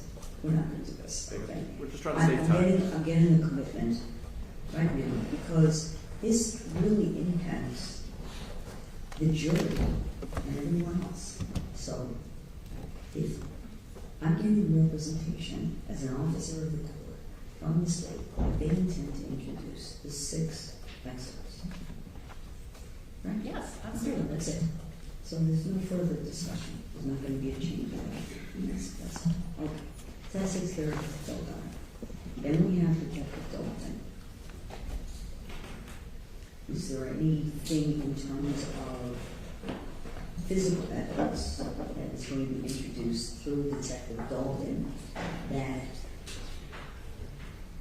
we might encounter the same concern? No, I'm not introducing any body-worn camera footage. Okay. So, let me ask the defense with regard to Detective Dalton. Yes, Judge. We have some body-worn camera footage excerpts from Detective Dalton. Okay, so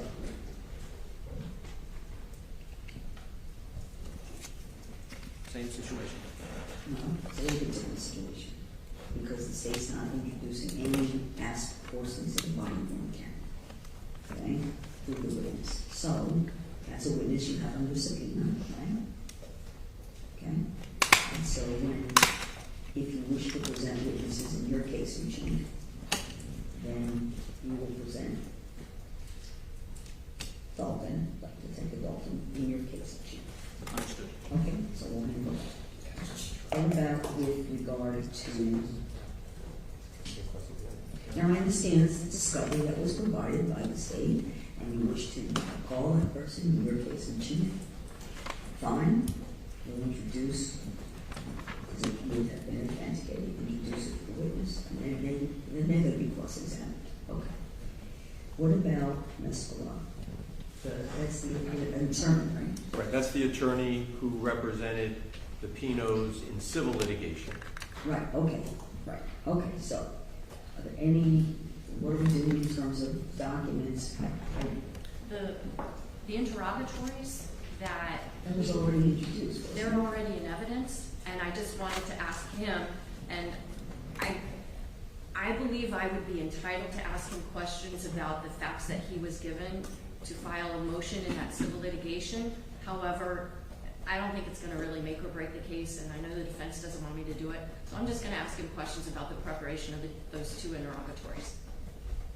Okay, because I have the case, and I'm not multitasking, I didn't glance at it though, so I'm not sure. The case that they gave, I don't think is on point in any way, shape, or form to what I'm doing here, but, you know, there's been just so many stops and starts. I'd like the case to have some continuity. You can decide to do whatever you want to do, I'm not going to interfere with that. But if there's an issue that needs to be litigated about that witness, at least we have 2 witnesses before that we can address and move through, and that might be a time we take an break. Understood. Okay, so, and then Ms. Pino, I think, if that's going to be the last witness For today, yes. for today, and are there any documentary pieces of evidence? No, because the interrogatories are already in evidence. Already in minutes. Okay, good. So we're going to take a lunch break now until, let's see, 1:25. Okay, I'll have everyone back at 1:25. Thank you.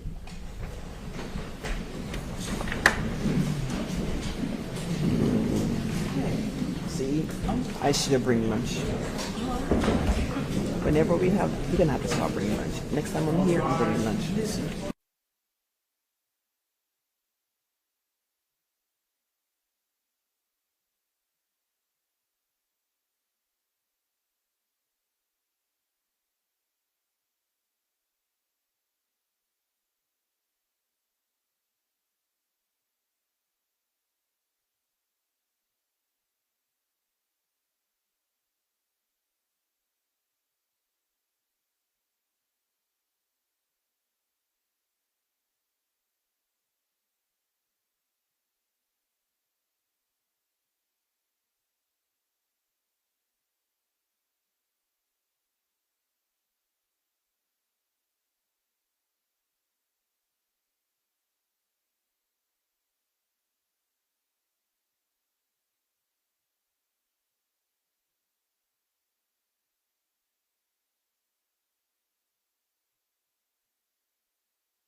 question, pretty much did the plea that he hasn't seen this guy. In between, he's going to have a doctor.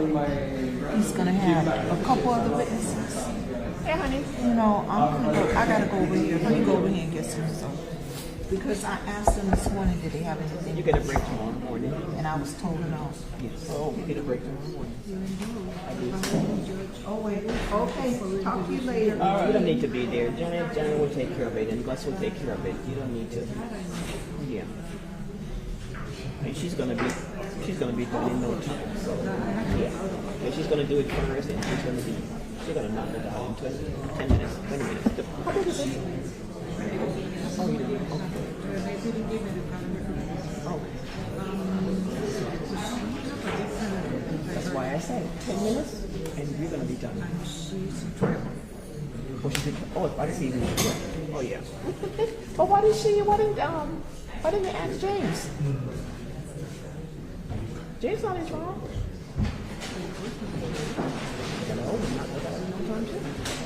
And he rejoiced. Even Richard. Oh, he's not here. Okay, that's why. That's why. Yeah.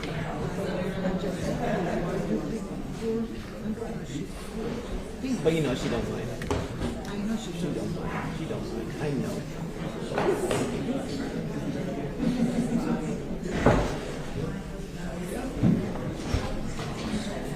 Your phone.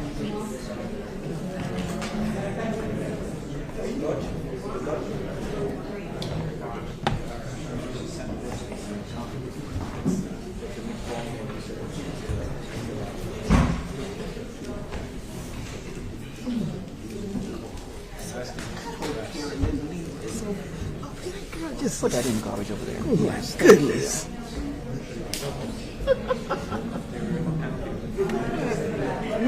She covered the weekend, right? And Tinkler, she got one better than mine. Yeah. And when I come back, it's all kind of damn nasty. What do you mean she covered the weekend? In Tinkler's school. I do 3 weeks shift one. Yes, I know. Okay. And But things are like when you think I don't like them, and this here is kind of right here.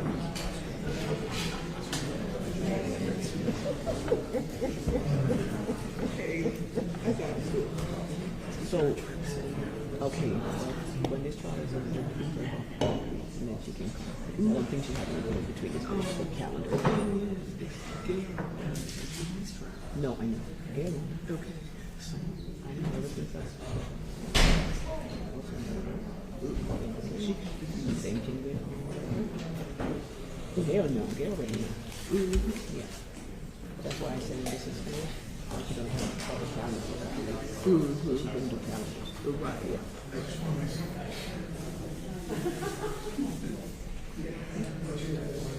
so here when I finish up here today, Yeah.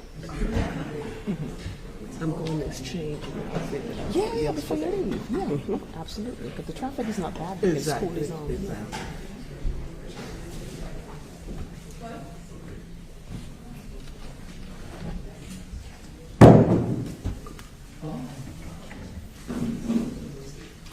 Can you hear me?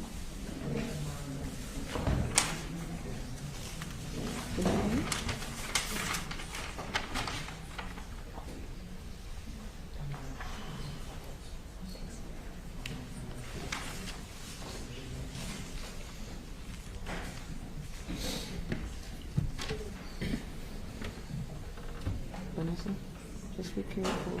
My supervisor called me and said they're picking up everything he's talking about. Thank you.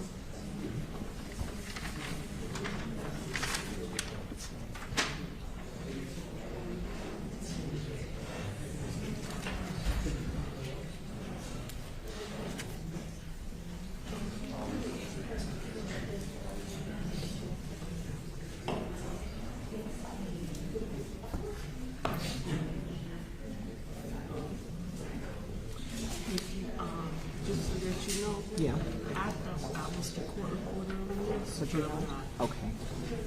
Oh, I'm glad you reminded me. I need a transcript order.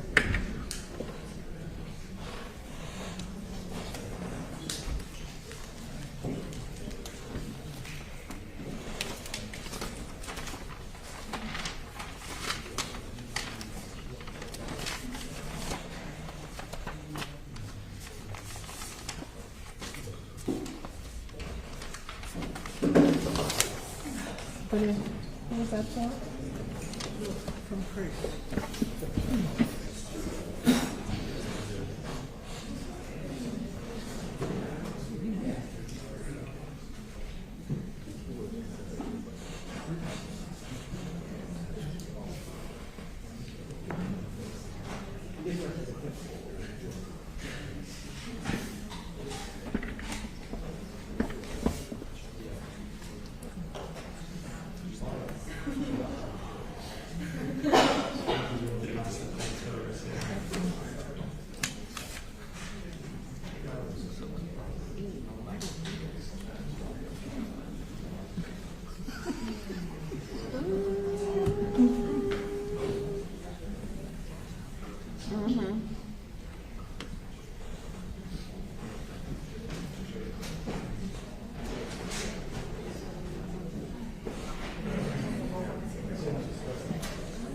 Can I see the calendar so I can get the name of the event?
All right, everyone be seated. Thank you.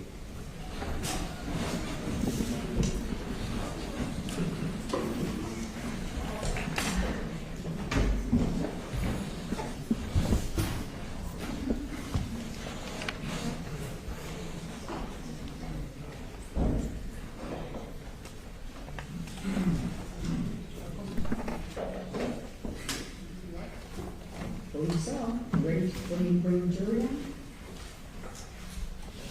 I think that my witnesses are on the other side of the hallway. Can I just make sure they're there so that? Yeah, wait till we're done there. Okay, other than that, there's nothing else to do, right? Okay, yes. Judge, so for the viewing of the vessel, Yes, sir. Mr. Pino is going to waive his right to be present if the court will accept that waiver. I have no problem with that. I'm going to ask Mr. Pino, I think Mr. Pino's been sworn already. Yes. Today. Mr. Pino, we're going to be conducting the view of the vessel. We're scheduled to do that tomorrow morning. But we are going to actually be in court in the morning. Everyone's going to be present. We're going to be giving instructions to the jury, and then that's when we're going to all leave. You have every right to be present during this field trip, we'll call it, and present as the jurors are viewing, and they will have an opportunity to walk around the vessel, and they can get in the vessel, come out of the vessel. There'll be no conversations, but they're going to be permitted to do that, and I'm going to set a certain amount of time for that. I understand that you do not wish to attend this viewing of the vessel. Is that correct? That is correct, Your Honor. Okay. And you have the right to be there. You know that. Thank you so much. Okay. Has anyone influenced your decision in this Not at all. way? Not at all, Your Honor. So this is purely your decision. That is correct. We are going to continue with the proceedings, though, but we probably won't be, we'll be back. Excuse everyone for lunch, and then We'll probably resume in the afternoon, somewhere around, say about this time, about 1:30, because I think it will take us that long to accomplish that. Okay. Is that, no problems with that? That's fine, no problem, Your Honor. Okay, very well. Thank you. Okay, thank you, sir.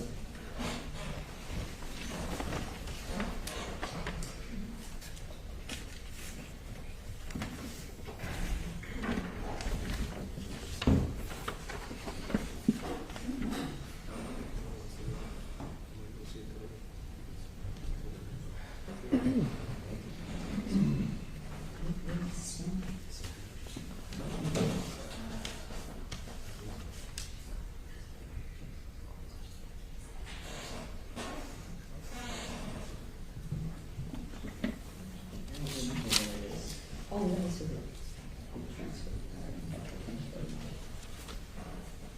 Oh, can I see that?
Judge, for scheduling reasons, I'm going to be calling Mr. Mescalato and Ms. Pino initially, and then I'll call the police officers. Fine, that's fine. I figure they're getting paid to be hearings. That's fine.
be seated, thank you. All right, welcome back, everyone. Okay, for lunch, we are ready to proceed. State and calling next witness. Yes, Your Honor. The state will call Andrew Mescalado.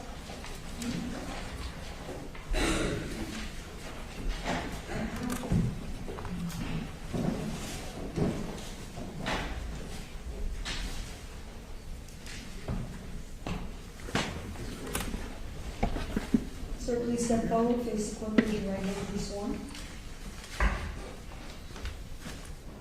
Do you solemnly swear from the testimony you're about to give will be the truth, the whole truth, and nothing but the truth? You may have a seat, sir. Bring it up and then we'll put it on there. You can put it. Good afternoon, Judge. Just keep your voice down. If you think you're yelling, because the microphone is recording the jury. Yes, Your Honor. Hello, good afternoon. Good afternoon. Could you please introduce yourself to the members of the jury? Good afternoon. My name is Andrew Mescalado. What is it that you do for a living? I'm a maritime attorney. How long have you worked in that type of field in law? It will be 20 years this September. Okay. Are you a sole practitioner, or do you work with other attorneys? No, I'm a partner at the law firm of Furtick and Gramling. We're located in Fort Lauderdale. About how many attorneys are in that firm? We have 3 partners, including myself, and 4.5 associates. And a half? A woman that works part-time. Gotcha. I would like to ask if you and your firm were retained to defend George Pino and his wife Cecilia Pino in regard to a lawsuit filed by the parents of Katarina, also known as Kati Puig. We were retained for that lawsuit, but we were involved before the Puig's lawsuit against the Pinos. Understood. But you did, in fact, represent George and Cecilia Pino in conjunction with that lawsuit? Yes. Do you see George Pino in the courtroom today? Yes, I do. Can you please point to him and describe what he's wearing? He's the gentleman on my right side of the defense table with the blue blazer and blue tie. For the record, pardon me? We stipulate. So noted. Mr. Mescalado, could you tell us, do you, in the course of your practice, engage in a process called discovery? Yes. Could you explain what is discovery? So one area of my practice is representing persons in civil lawsuits. And the rules of court in Florida allow for certain activities in litigation, whether you're the plaintiff or the defendant, to better understand the issues raised by the adverse party, and to gather information you would need to discuss settlement or prepare the case for trial. So the rules of civil procedure allow for, in simple terms, written discovery where you're sending certain kinds of papers to the adverse party, and they also allow for live testimony in terms of a deposition. They allow for medical examinations of people that have injuries. There's various tools you can use to prepare your client's case for trial. Are interrogatories one of those tools? Yes, the written discovery I was describing includes interrogatories. Okay. Can you describe for the jurors what is an interrogatory? It sounds technical, but very simple. It's a list of written questions that your attorney sends to the opposing party, asking questions about liability issues, damage issues, other information that's pertinent to the case. So the questions are sent. The party that receives them has 30 days to read them, object, or answer under oath or under penalty of perjury. In the course of your representation of Mr. and Mrs. Pino, did you receive from the Puig's attorney a list of those questions, also known as interrogatories? Yes, we received 2 sets of interrogatories from the attorneys for the Puig's. One was directed to Mr. Pino, and the second set was directed to Mrs. Pino. Okay. In order to answer those interrogatories, did you have to communicate respectively with Mr. Pino and Mrs. Pino? Yes. And is that because you were not there at the time the subject of the lawsuit occurred, specifically a vessel crash that occurred on September 4th of 2022? In part, yes. Okay. Now, in order to answer a question as to how the crash happened, did you have to rely on information from your clients? In part, yes. And did you tell your clients that the answers that they would give on these interrogatories had to be truthful under the penalties of perjury? Yes. I'm going to show you two exhibits which are in evidence, and they are State's Exhibits 13 and 12. Are these the interrogatories that you responded to, respectively, as to number 12, George Pino, and 13, Cecilia Pino?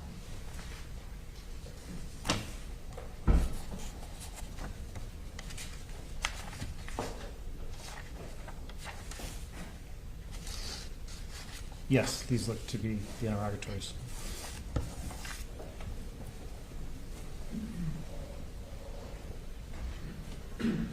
Thank you. I have no other questions.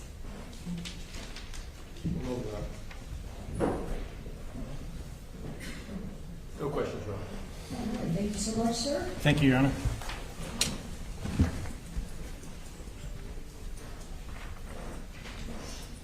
Thank you.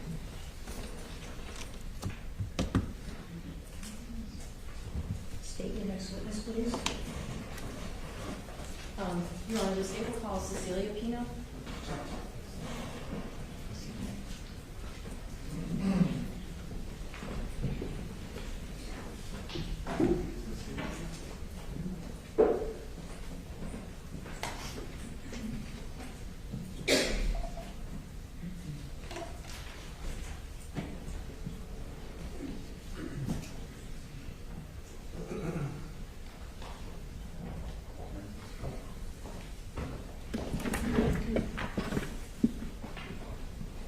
Ma'am, would you please stand up and be sworn? Thank you.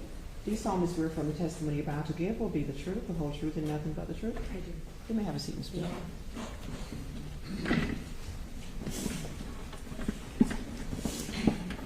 Please keep your voice loud and clear into the microphone. It's pointed just a little bit behind the back. Okay, got it.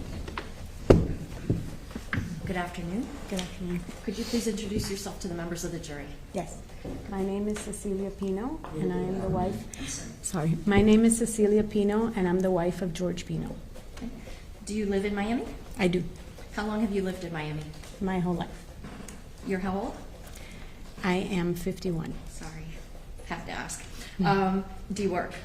I work with my husband. Okay, what kind of work or business are you all in? Real estate. What is the name of your real estate agency? State Street Realty. What kind of real estate, or is it residential? What kind of? It's commercial real estate. Judge, I can't hear very well. Oh, sorry. Commercial real estate. Thank you, thank you. Even if you think you're yelling, it's okay. Okay. Now, I know you said that you're married to George Pino. Is he in this courtroom right now? Yes. Okay, do you see him, and can you identify him with Yes. parts of his clothing?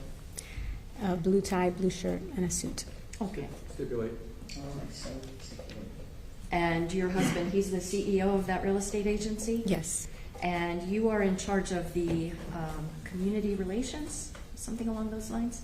Community relations, and I'm a sales associate as well. Okay. And your father-in-law, is he the chief financial officer for that agency? Yes. And what exactly is the work that your husband does?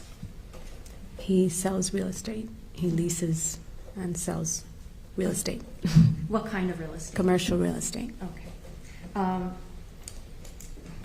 Has he been able to work since the time of this crash? He goes in and he's working to the best that he can. Okay. And does he actually have properties listed under his name as the selling agent? There are several selling agents on all the listings. But is he one of the listed agents on? Yes, he is. Does your husband drive a car? Yes. And has he been able to drive since the time of the crash on September 4th of 2022? Yes, he drives. Has your husband traveled internationally in December of 2022? No. Internationally? No. Did you go out of the country at any time after the vessel crash on September 4th, 2022? We have gone out of the country. Okay. To where? We went, my daughter studied abroad, and we went to Spain to visit her. And when was that?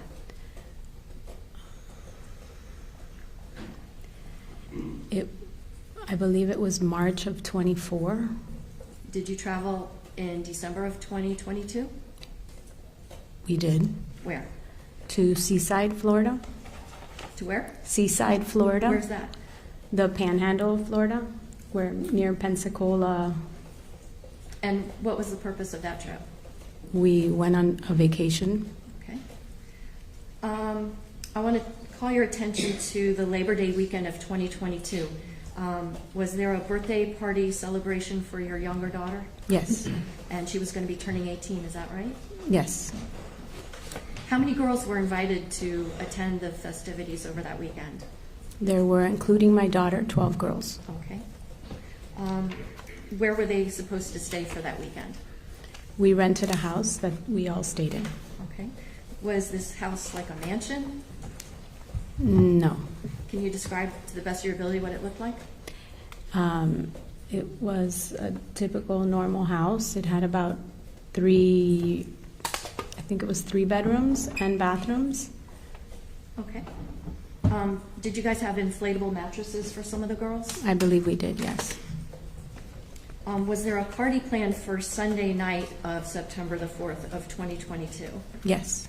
And was that supposed to be at a place called The Point? Yes. Who coordinated that party? My husband did. Were you involved in the planning or paying for that party? No.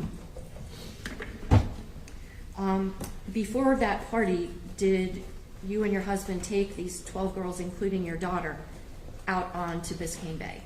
Yes, we did. I have an exhibit here. It states exhibit number 8 in evidence. Can you take a look and tell me if this list represents the people that went out that weekend on the boat with you and your husband, including you and your husband? Yes, that's correct, yes.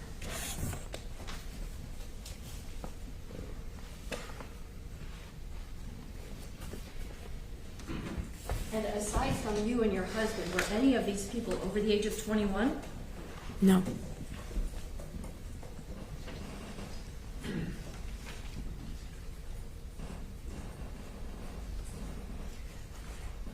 When you went out into Biscayne Bay that day, was this the first time your husband had ever operated that boat? No. Had you ever operated that boat? Yes. On that day, on September the 4th of 2022, can you tell the jurors, did you operate that boat? No, I did not. Who was the only person that operated the boat on September 4th of 2022? My husband.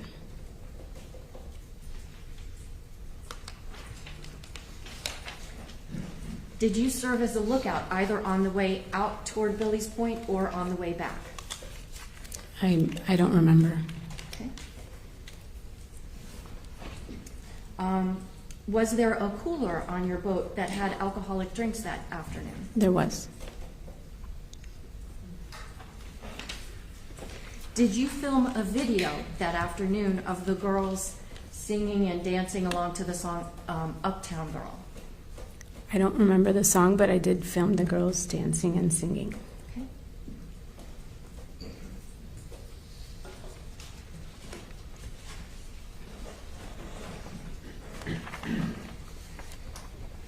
Showing counsel states exhibits 2G and 2H for identification.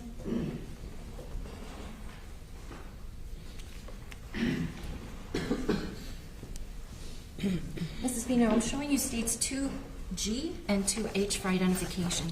Yes. Do you recognize what these photographs represent? Yes. Are these accurate photographs of what a bottle of Chambord and what a bottle of Prosecco looks like? Yes. The state moves 2G and 2H for identification and evidence. No additional objections. State Exhibit 2G, previously marked for identification, will become State Exhibit number 20 and 2H 21.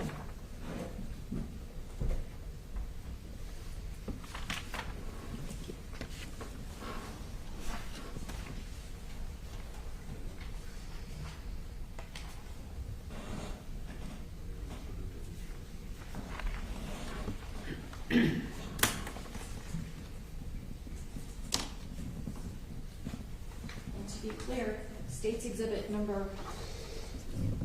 20 is a bottle of Chambord.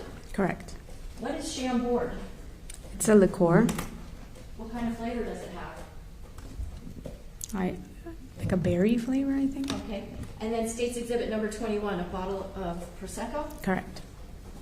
Is that kind of like champagne? Yes. Do you ever combine Prosecco with Chambord? Yes. Did you on September 4th, 2022, while out at the sandbar? I did. I had in a Yeti. I put some Prosecco and a little splash of Chambord. Okay, and how many of those did you consume? I had 1 or 2. Okay.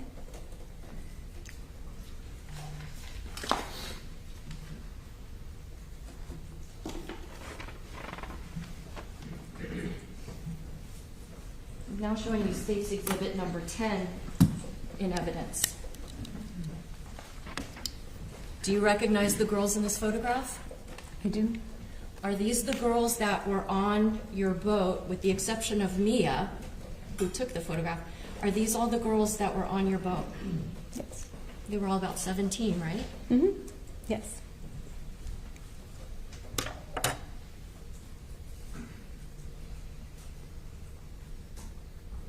Do you know how it is that your husband wound up smashing into channel marker 15?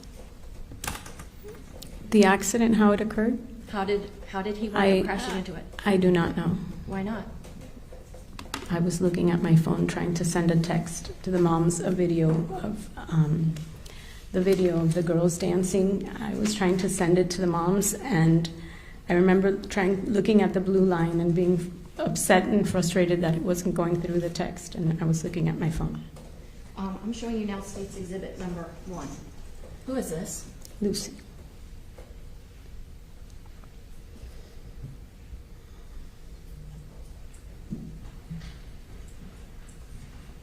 And she died because your husband crashed into that channel marker, right? She died because there was an accident. I asked you if she died because he collided with a channel marker. Judge, I'm going to object to argument. Sustain. Anything else? Sustain. No other questions? Judge, can we have a brief sidebar? Brief, very brief.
No questions at this time. Sorry.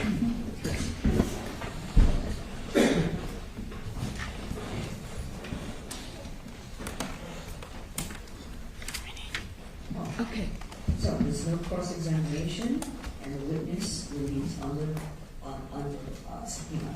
Okay. All right? Thank you, Your Honor. Okay, thank you.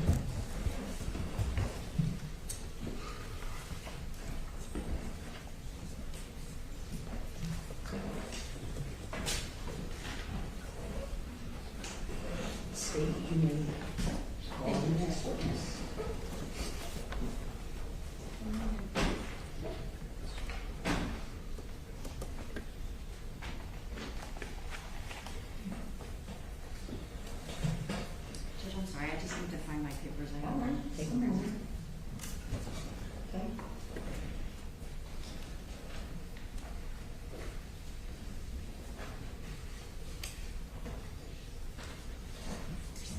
Peter Delgado, please. Sergeant Peter Delgado.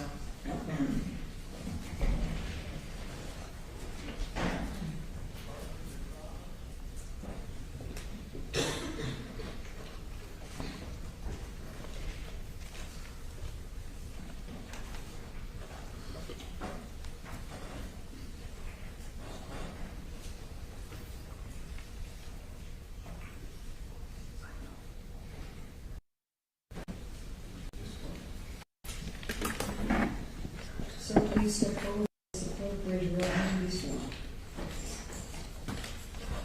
Do you solemnly swear from the testimony you're about to give will be the truth, the whole truth, and nothing but the truth? So help me God. You may have a seat, Sergeant.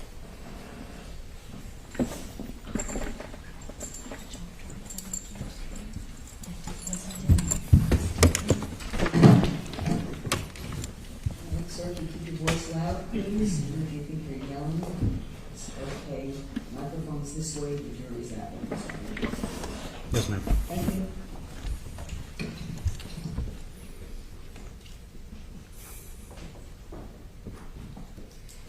Good afternoon. Could you please introduce yourself to the jurors? Good afternoon. My name is Peter Delgado.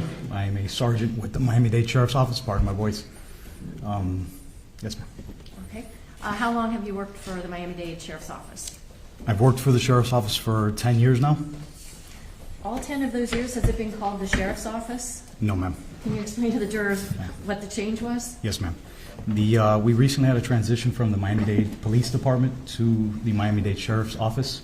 In 1961, we were a Sheriff's Office. We became a police department, and we are now a Sheriff's Office again. Okay. Has that transition changed the type of work that you do as police agency? No, ma'am. We still have all the same functions. Can you tell the jurors, what is your current position within the Miami-Dade Sheriff's Office? Yes, ma'am. My current position is Sergeant of South District. I'm one of the supervisors in the south end of the county. It's the largest area in Miami-Dade County. Been a supervisor now for 1 month down there. And when did you become a sergeant? May 11th. Okay, well, congratulations on your promotion. What is it that you were doing prior to becoming a sergeant? So my prior assignment, I was assigned to the Marine Patrol Unit Underwater Recovery Team. And how long did you work in that capacity? 6 years. Okay. Now, I want to ask you, what is your day-to-day life like now as opposed to what it was when you were with the dive squad? Yes, ma'am. My current assignment now is to supervise road patrol officers, ensuring that they're doing their duties as officers. Paperwork, mostly administrative, handling complaints, making sure reports are turned in on time, and that arrest affidavits are correct. You were in, forgive me, what is the name of the unit that you're in again? Currently or before? Current, pardon me, prior. The Underwater Recovery Team, Marine Patrol Unit. Okay. Is it fair to shorthand it with Marine Patrol? Yes, ma'am. Okay. When did you go into that agency, or that part of your agency? I believe it was November 2019. Before that, what were you doing? I was a road patrol officer in the Hammocks District of Miami-Dade Police Department. So were you one of the officers that you now are tasked with supervising? Yes, ma'am. Okay. What is it that fostered your transition from working as a road patrol officer to going into the Marine Patrol? I had a passion for diving as a child. I became a police officer like my father. We had a dive shop when we were growing up, and I was able to mix both professions into one. Okay. Could you tell the members of the jury what kind of tasks were you called upon to do when you were in the Marine Patrol Unit? My primary day-to-day tasks as a Marine Patrol officer was evidence searches, vehicle searches and recovery, unfortunately person recoveries, article searches, anything of value that a bad guy would throw in the water, we would go search for. I want to ask if on September 4th of 2022, were you working as a Marine Patrol officer? Yes, I was. Did you receive a call to go out to an area of Biscayne Bay where a boat crash had occurred? Yes, ma'am. Do you remember about what time of the day it was that you got that call? It was noontime, later in the afternoon, around 6:30, 7 o'clock approximately. Where were you when you got that call? I was at Black Point Marina. Is there a police station of sorts there? Yes, sir. As we, Marine Patrol has 3 operational offices. Black Point Marina is 1, Matheson Hammock Marina, and Pelican Marina. Okay. Are you the only person that's at that location, Black Point Marina, when this call comes in? No, ma'am. Were there other officers that you go with to this call? Yes, ma'am. Now, because you were a member of the underwater recovery team, would it be normal for you to go out on a call like this?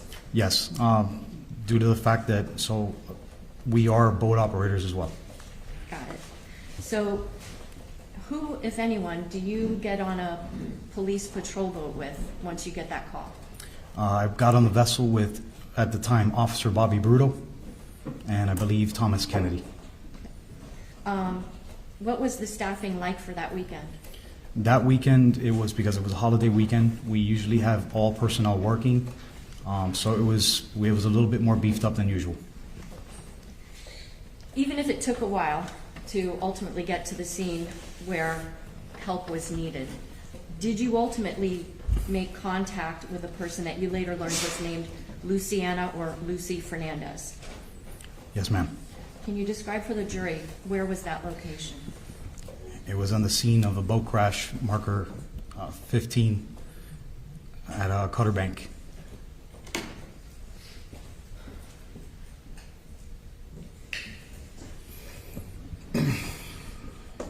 Sergeant, I'm showing you State's Exhibit number 2, which is in evidence. Do you see a series of green dots on this? Yes, ma'am. Do those dots represent the general area of Cutter Bank? Yes, ma'am. Your Honor, may the witness step down for a moment, please? Yes, please. Yes, ma'am. Would you be able to point out, using this chart, the approximate location where you and Officer Bruto wound up responding? Yes, ma'am. The area was approximately here. Thank you.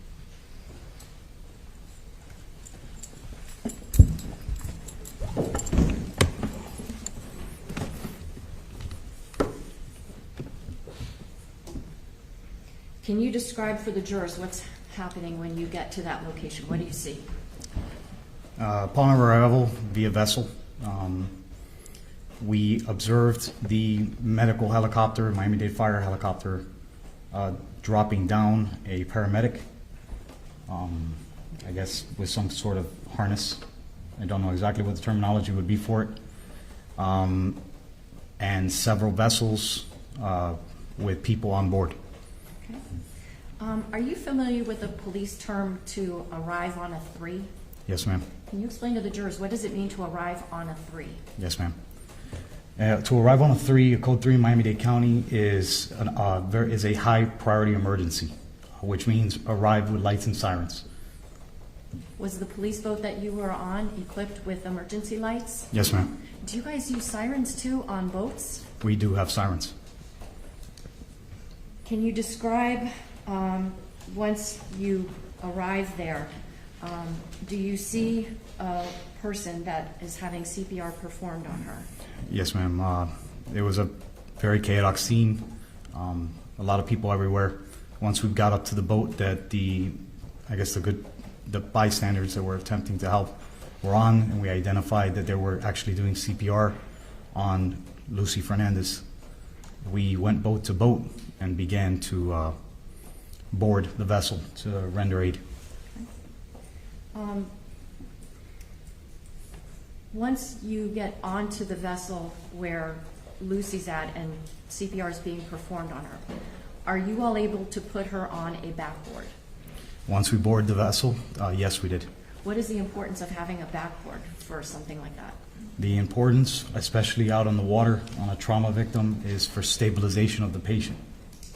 It's to make sure that if she has any injuries that we cannot see, especially to her spine, nervous system, brain, to try to contain it as much as possible because we don't want to hurt her. Can you describe the process by which you actually strap somebody to the backboard? Yes, the backboard has several straps, and we do cross-body strapping to the victim to make sure that they're secure. Do you have to tuck in their arms? Yes, ma'am. How do you do that? We try to cross them across their chest temporarily, just to make sure that we don't cause any more injury or entrap them while we're moving them. Once Lucy is placed onto the backboard, are you and your coworkers able to transfer her from the Good Samaritan boat onto a police boat? Yes, ma'am. Was it the same police boat that you had arrived on? No, I think it was a different vessel. At that point, it was a larger vessel. Do you know an officer by the name of German Alec? Yes, ma'am. Was he there at that scene? Yes, ma'am. Did he have a boat that was a little bit bigger than the one that you and Officer Bruto had been on? Yes, ma'am. The Officer Bruto and myself responded in what we call an 850 impact, which is a soft collar boat with 2 engines. Officer German Alec at the time responded with a triple engine contender. It's about 35 feet long. Is it a bigger boat? It has a lot more room in the back to perform our duties. Is it a faster boat? Yes, it is. Now, what was the weather conditions like that afternoon going into the early evening hours? It was a light chop in the bay. It was a pleasant day for the most part. A little bit of chop in the bay. Even if you're on a larger vessel like a contender and the seas are relatively calm, if you're speeding through the waters, is it going to be bumpy? Yes, ma'am. Can you describe? So while you're moving underway, especially as you're picking up speed, you're going to go over chop, and that's going to cause vibration and movement in the vessel. Especially when you're trying to get on plane, the waves are hitting further back, so you're still receiving impact and motion on the vessel. What do you mean when you're on plane? I'm sorry. That's okay. When on plane, it means that your vessel is almost at the best running angle and speed, where you're touching the least amount of water and creating less drag. So that's where your vessel becomes more optimal for traveling at speed. Was the Elliott Key Ranger Station the closest place to where you were at that time that a helicopter could land? That is usually the case because it has a big clearing that we use, and usually those helicopters, because we can't just land them anywhere, that's usually the spot that we land them. Do you, in fact, remain on the boat that Lucy was placed on when it starts to depart? Yes, ma'am. And was it heading toward Elliott Key Ranger Station? Yes, ma'am. Can you describe what was going on the back of that boat as you were en route to Elliott Key? Yes. Judge, 9401, 9403. Go ahead. While in emergency mode, while performing CPR, we were on the vessel. We were with the paramedic. The paramedic was attempting to intubate and to get a positive airway for Lucy while we were doing CPR and trying to get the AED machine, the defibrillator, to try to see if the machine, if she was in what we call defibrillation, to get her heart started again. So we performed CPR to the best of our abilities while underway. It was very hectic, but we did the best we could until we got to the ranger station, or to Elliott Key. Have you had to undergo certification in and training in performing CPR on someone? Yes, ma'am. How many times have you gone through that type of training? We do a yearly training, and I am one of the instructors. Okay. In a best case scenario, patient is on flat ground. Is performing CPR easy to do? No, ma'am. It is extremely strenuous and very physically demanding. Can it sometimes result in bruised ribs or even broken ribs when done properly? Yes, ma'am. Did you perform CPR on Lucy yourself the whole way, or do you rotate out with other officers? No, ma'am. I did not perform CPR solely myself. We rotated amongst the other officers due to fatigue, and we wanted to maintain the correct rhythm and depth of compression. So we all rotated. Does there come a point in time when you wind up actually at the Elliott Key Harbor? Yes, ma'am. To your knowledge, was Officer Alec going as fast as he could to get there? I believe so, ma'am. Even if under the best of circumstances, it's difficult to perform CPR, what was it like trying to perform CPR on Lucy as you're underway in this boat? Extremely difficult. Did the fire rescue worker have trouble trying to even intubate Lucy? Yes, ma'am. Can you tell us about how long it took to get from the scene where you had recovered Lucy till the time you get to Elliott Key? It was definitely more than 30 minutes, I feel. Can you walk the jurors through what happens once you get to Elliott Key? Once we're at Elliott Key, again, myself and the other officers that are rendering aid to Lucy, we hear the helicopter as we're coming in. We're continuing compressions on her. We're continuing to perform CPR. Once we get there, we, as a team, get her off the vessel on the backboard and walk her while holding the backboard with her on it to the helicopter for an extraction. What do you mean extraction? Where they put her on the helicopter and lift her out of there. Okay. Once you get Lucy onto that helicopter, do you stay at Elliott Key Harbor? No, ma'am. What do you do next? We go to, well, we make the decision that we need to go back and help the other patients. So do you go back to a scene where there's a larger vessel that has a platform on the back of it? Yes, ma'am.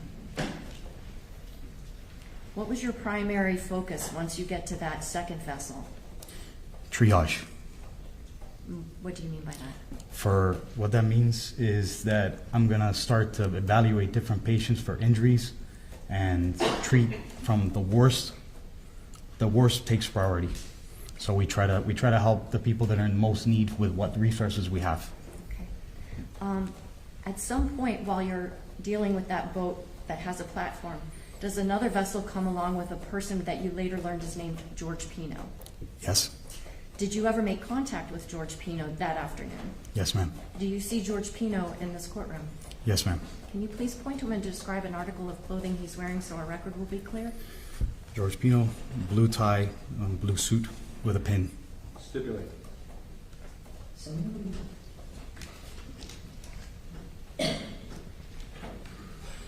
In your mind, at that time, was George Pino a criminal defendant?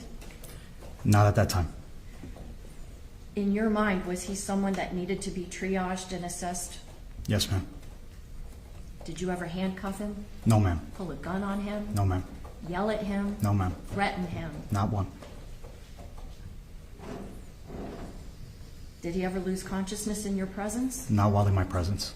Did he ever appear incapable of understanding what's going on? No, ma'am. Did he appear like he was maybe in shock or dazed? No, not really. Was he responsive to requests that you made of him? Yes, ma'am.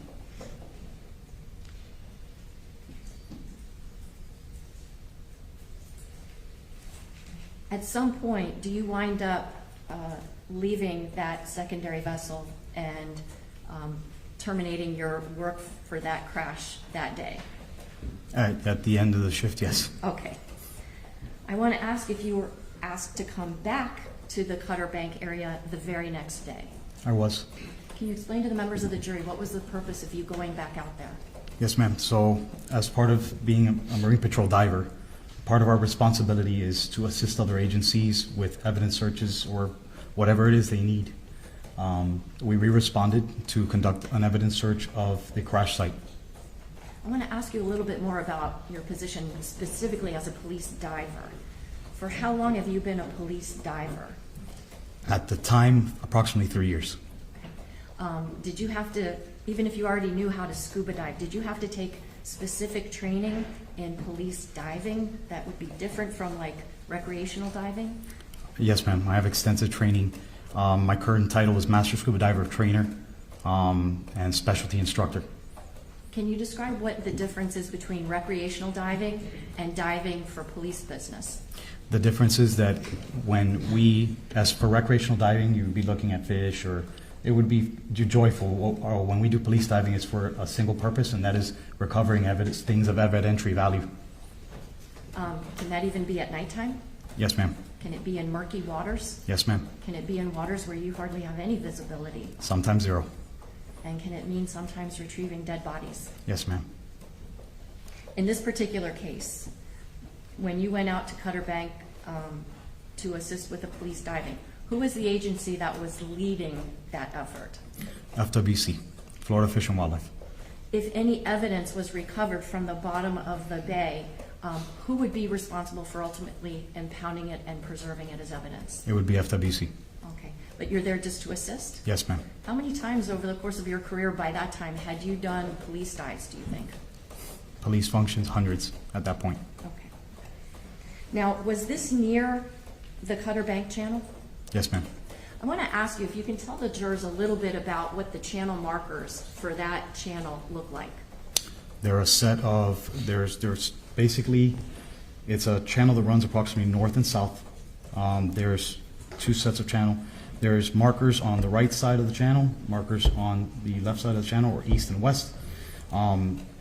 They are green on the east side of the channel, and they are red on the west side of the channel. And usually the color distinction or means red right return is the term we use that lets you know that you're heading into land or that land is on that side. And that lets you know that your orientation if you're traveling without a GPS or anything like that.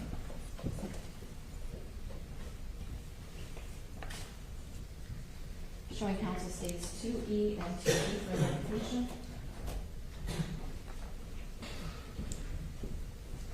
Sergeant, do you recognize the channel markers in State's Exhibits, 2E and 2D? Yes, I do. Are these pictures of channel markers 14 and 15 Yes, ma'am. in Cutter Bank? Yes, ma'am. I've moved States 2D and 2E for identification and evidence. Objection. State Exhibit 2D, previously marked for identification, will become State Exhibit number 22. And State Exhibit 2E for identification will become State Exhibit number 23.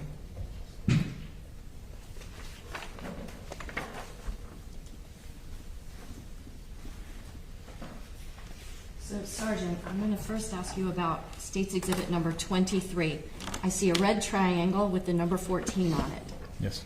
So, if this triangle-shaped red marker is in Cutter Bank, where would we know to look for that on that chart that I just had?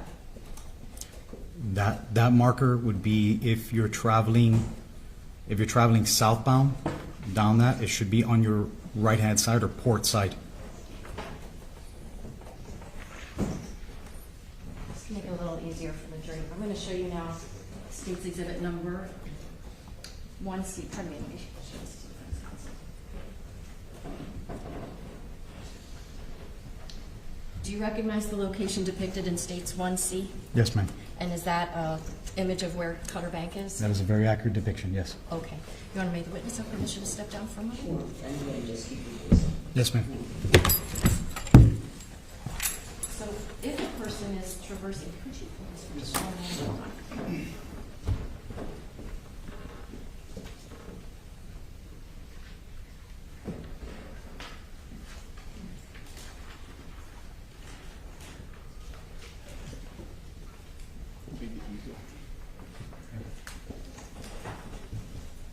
So, if a person is going from the north to the south, okay, on what side of this exhibit would the red triangle markers be? The red would be closest to land, which would be this side. Okay, and so looking at State's Exhibit number 23, channel marker 14, where would that be in relation to this channel? Is it toward the northern part or to the southern part? Southern part. Okay. So that would be there. And now if I look at State's Exhibit number 22, we have a green square channel marker. Where would that be located in relation to Cutter Bank? Directly across from 14 here. I'm sorry, I need you to keep your voice up. Sorry, ma'am. It would be right here across from 14. Okay, so can I ask you to hold on to State's Exhibit number 23? And you hold that up, and I'll hold number 15 up. Is this kind of like an approximation of what we would see as we're approaching channel markers 14 and 15? Yes, ma'am. Thank you. Permission to see your own.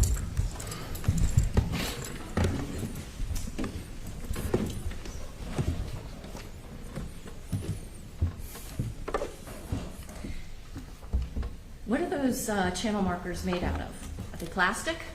No, ma'am. What are they? Usually the channel markers, especially in that area, they're made of steel columns, and the channel marker itself, the one that has numbers and the colors, is usually aluminum. Okay. And can you describe what type of aluminum this would be? Like a stop sign. It's a very, very robust piece of metal. Can you describe what happens to things that are in salt air and salt water? Yes, ma'am. Well, they're frequently replaced due to corrosion. They rust. Are they prepared with any specific type of paint to try to help prevent that? I believe so. I think they almost use the same stuff that we use on the street signs here, like the stop signs, so that they last longer to the elements. Have you ever operated a vessel in that area at nighttime? Yes. Are you able to see the channel markers at nighttime? It's very difficult until you're very close. What about in the daytime? Is it difficult at all to see the either red triangles or the green squares? From my perspective, on a clear day, no.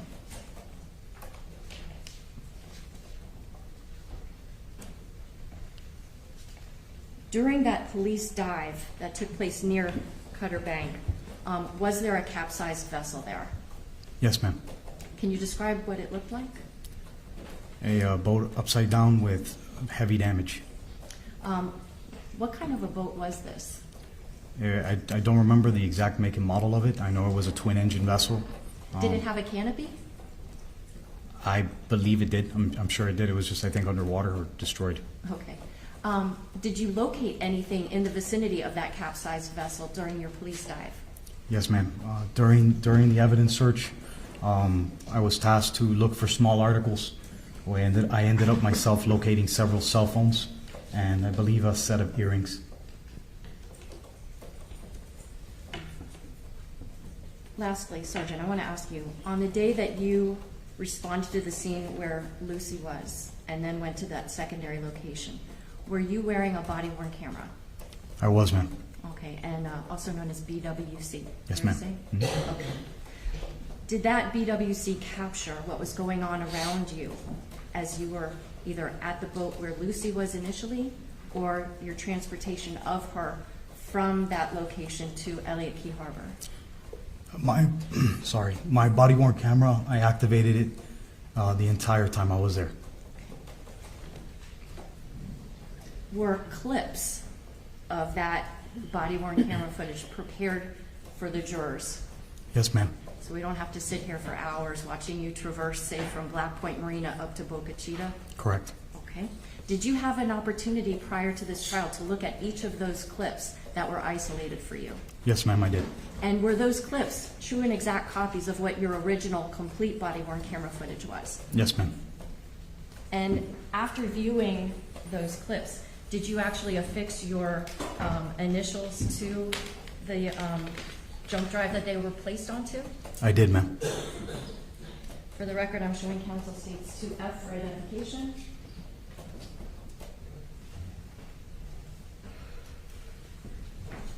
Inside this purple envelope is a jump drive, and it says the word Delgado, and then there's a couple of scribbly looking That's things. me.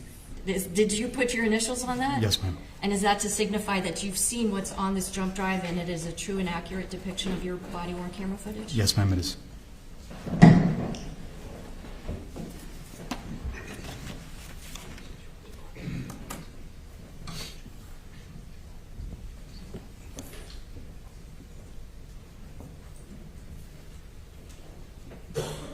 Yeah, if I may just have one more sentence up.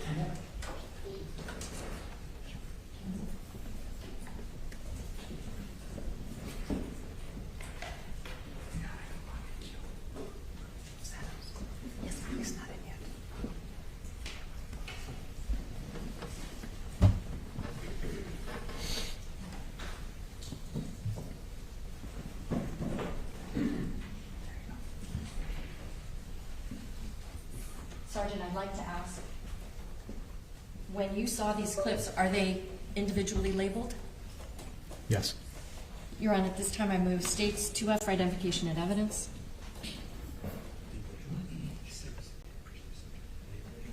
Yes, Judge. Previous objections. Yes, sir. Noted.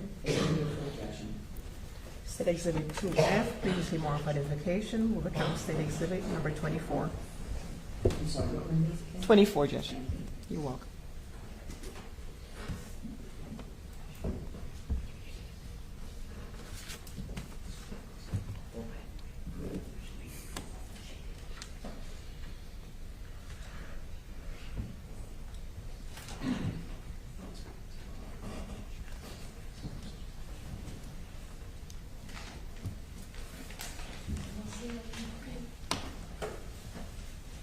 Your Honor, may the witness step down so we can observe his mouth? Yes. Sergeant, if you sit there, I think everybody will be able to see. Your Honor, may we approach before these videos are shown, please? Okay. Thank you.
something, leave your notepads at your seats, please, and the witness can also step outside. Please don't discuss your testimony. All rise, follow me. Keep your notes.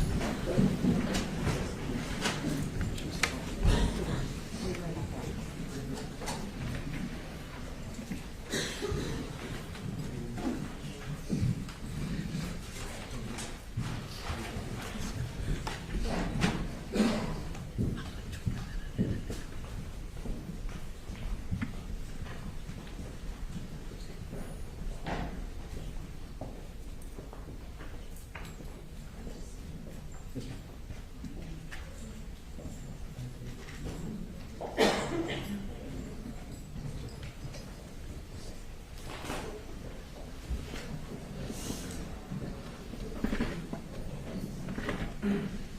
very well. Can you see it? Thank you.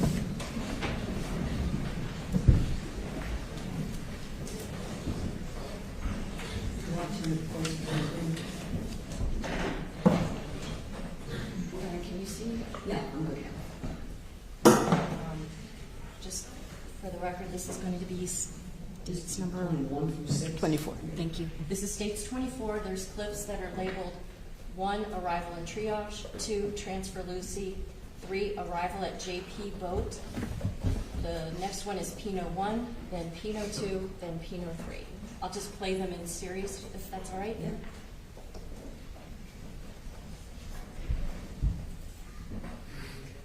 Thank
is 5 minutes. The next one is going to be 50 seconds, and this is styled as transfer Lucy. Your Honor, unless my memory is failing me, I don't recall these ever being displayed in court.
The next clip is styled as arrival at JP boat. That's 2 minutes, 10 seconds.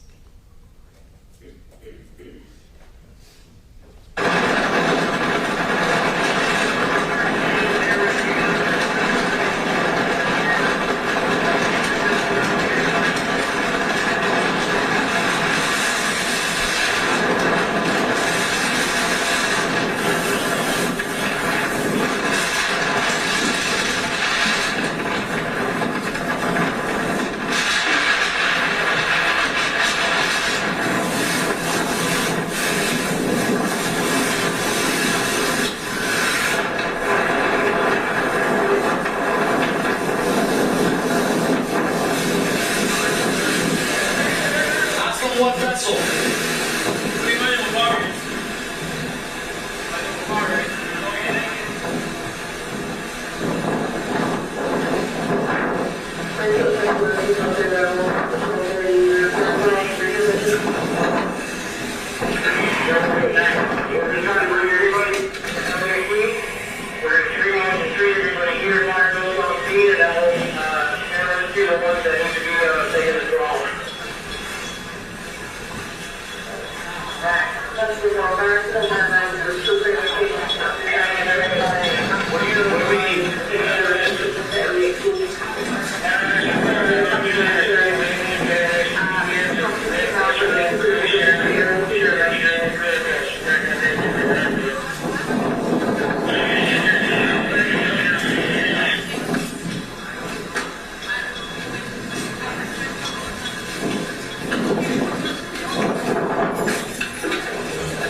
This one here must be a Gino.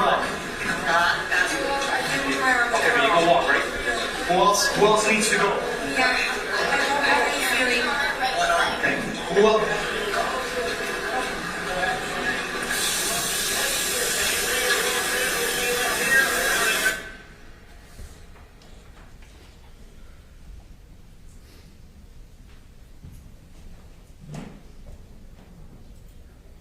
The next clip is titled Pino 1. It's 30 seconds long. Who else needs to go? Yeah, I don't have any feeling. Okay. Who else?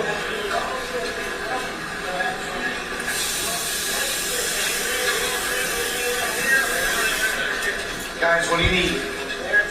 We're trying to get every one's everyone brought to LEG. Okay. They're working.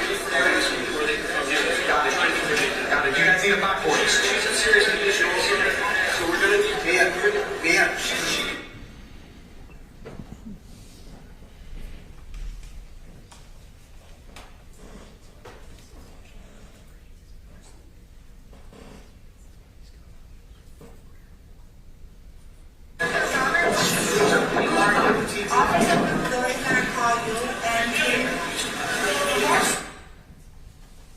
That was only 7 seconds, Your Honor. Okay.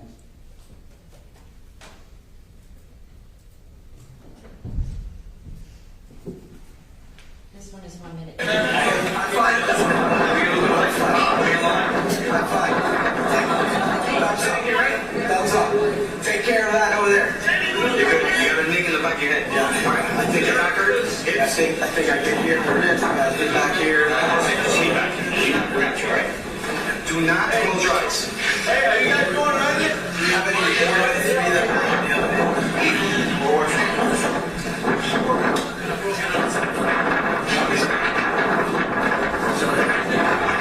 Hey, you know, they put a PhD on her. I need him to have a PhD here.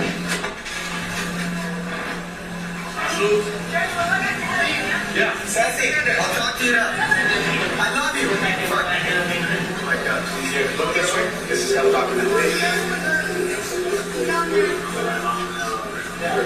She's the one who broke it. She has a broken arm, right? Who has a broken arm? And I think she's treating the back.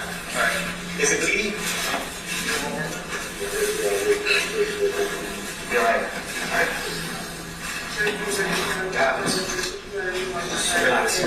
Fall asleep on me. Let me get to the back door. All right, Mom.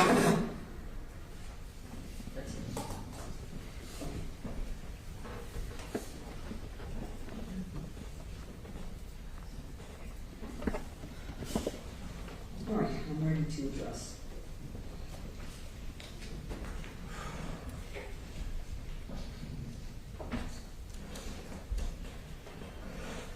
Clip number 2, 3, 4, 5, and 6 are admitted over any defense objection. As far as clip number 1, the arrival up to the point of reaching Ms. Fernandez, the officer getting on the boat,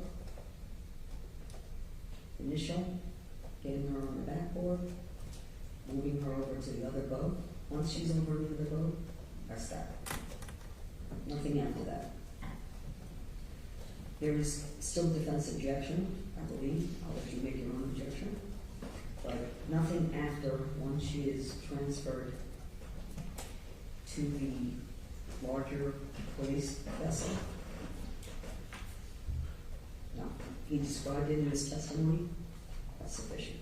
Would I be able to publish these, but just stop it at that moment and then replace with another one that has That's that what I was part? going to ask. To make sure we're going to get to that point as soon as you see, and we see the transfer. Yes, That's where the video stops. absolutely. I know the defense still has objections. Make whatever objection you have to anything else, but that's out. So we filed pretrial motions on this. We continue to insist that all of this is, I mean, it's hard to watch all of us here watching it, including members of the audience who are obviously affected by it. And I think that unfortunately that it's going to have that kind of effect on the jury. And we what else can we say, Judge? You saw for yourself. Understand. I have to balance again whether or not relevant evidence. I'm finding it's relevant, whether or not it becomes unduly prejudicial. I think what I'd excise out, it's not necessary to the jury's understanding of the issues of the case. The rest, while difficult, and will be difficult to see, there will be other evidence, I'm sure that's already been admitted, and other evidence that will be difficult to see. Anyone who feels uncomfortable or unable, I'm going to ask anyone who is unable to be in the courtroom, instead of having responses in front of the jury, it would be more appropriate to please remain outside. And since the court had already admitted the narrative from the witness, what we have now is just corroboration of that which is not in dispute. So we are not disputing what the officer described. Our view is that the jury need not see it to believe it. We all know that it happened. We're all sorry that it happened, but is it really necessary for the jury to have to see it in order to determine the issues in the case? We think not. I understand, sir, and that is preserved for any review if necessary. Okay, so with that caveat again, if anyone even thinks that they may become uncomfortable with anything, it's best to stay outside. So there's no response in front of the jury. All right, what do you think?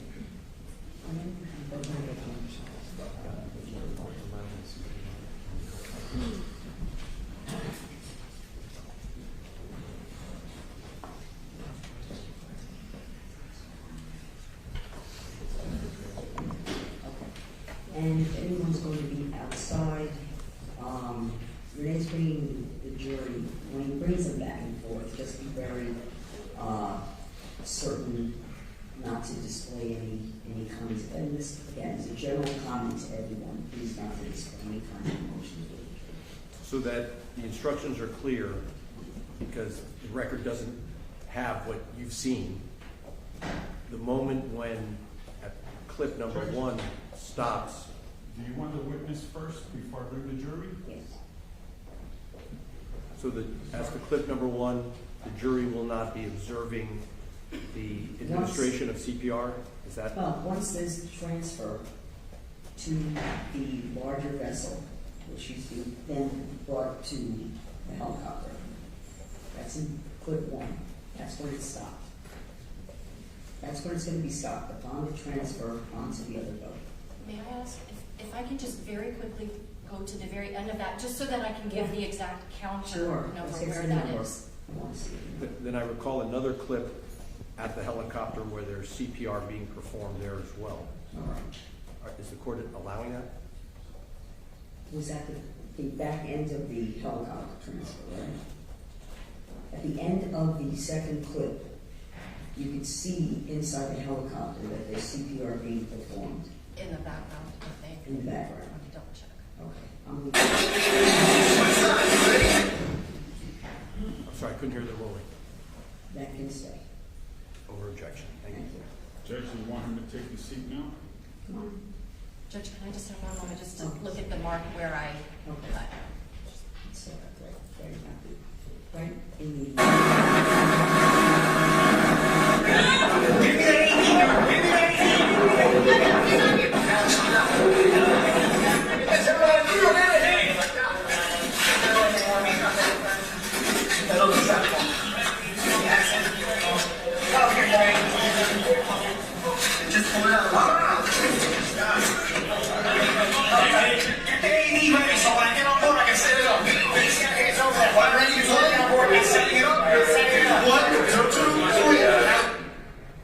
I will stop it, Judge. The counter is at 1 minute 34 seconds. That's where you're going to stop it. Yes. Okay.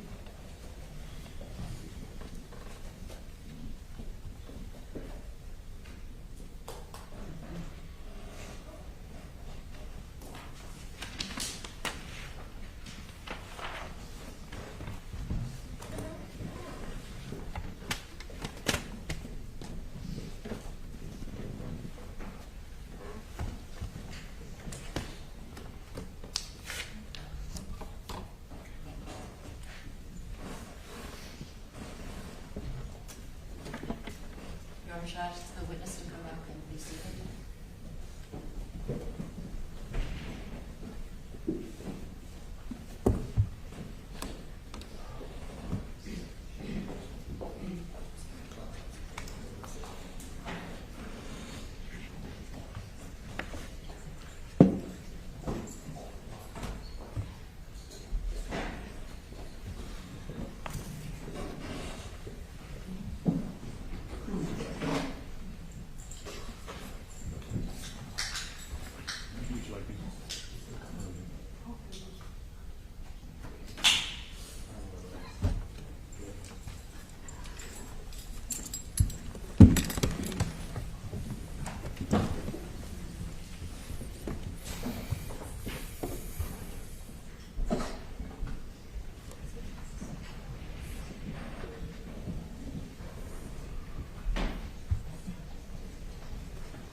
Ready?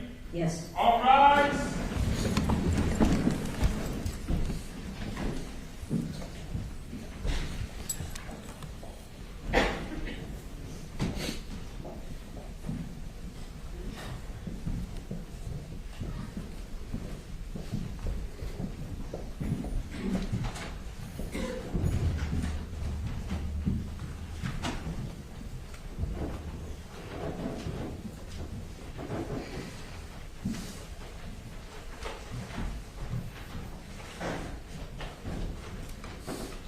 Please be seated, thank you.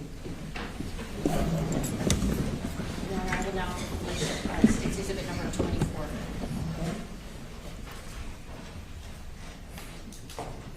Click 1.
For the record, it stopped at 1 minute, 37 seconds left.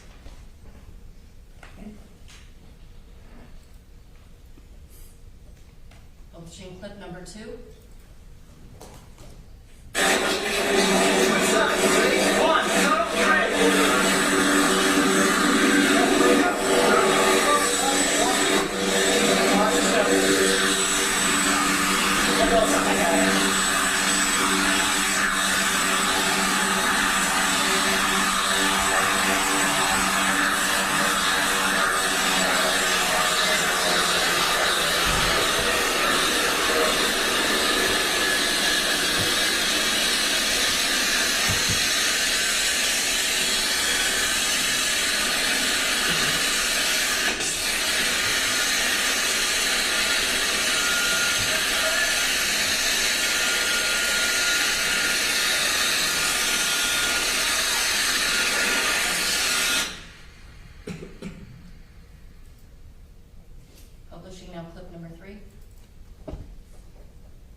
Yes, ma'am.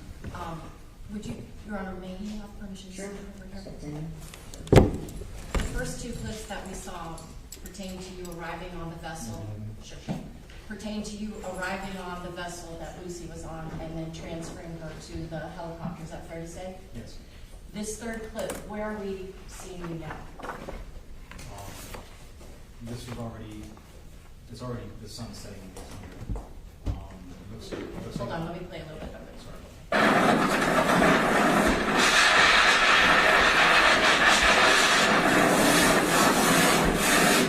By now, are you on your way back out to the waters? Yes, ma'am. And do you wind up encountering a large vessel that has the platform? Yes. Okay.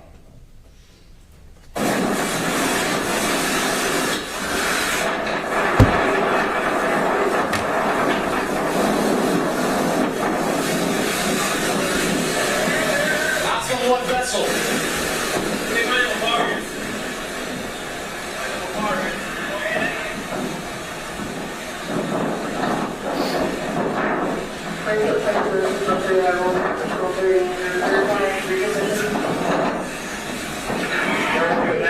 We're trying to bring everybody LAP. We're going to tree on the street. Everybody here, fire goes on speed, and then we'll rescue the ones that need to be taken to home. This vessel here, is this what kind of became known as the Van Dutch vessel? Yes, ma'am. Okay. And on the back, were there any people on the on that platform? Yes, there was. Upright or lying down? Several lying down.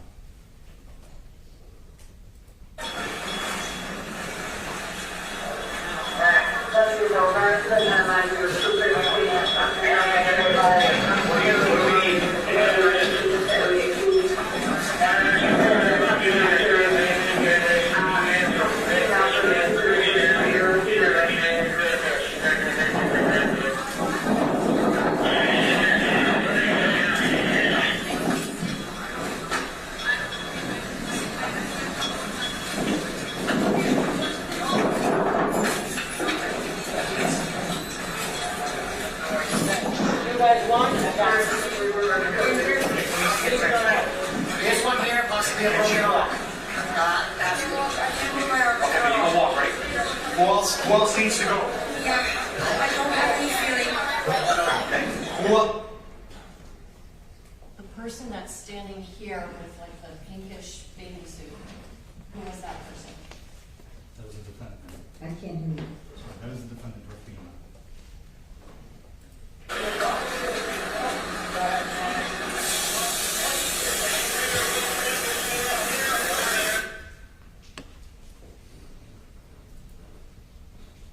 Next, playing the clip Pino 1. Who else needs to go? Yeah, I don't have any feeling. Okay. Who else?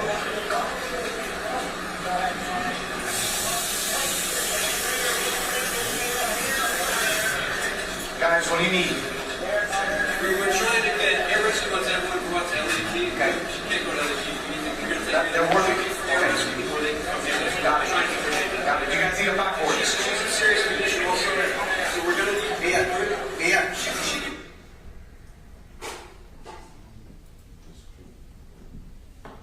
Now playing Pino 2.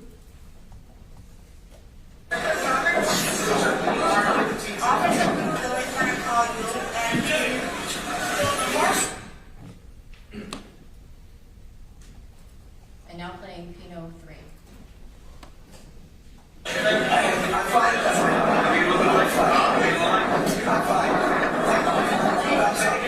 Thumbs up. Take care of that over there. You got a nick in the back of your head. Yeah. All right. I think your back hurts. I think I can hear the ribs. Back here. Sergeant, let me ask you, is this you communicating with the defendant at this moment? Yes, it is. That's right. Do not close your eyes. Hey, are you guys going right in? Do you have any more of the three that were on the other end? Or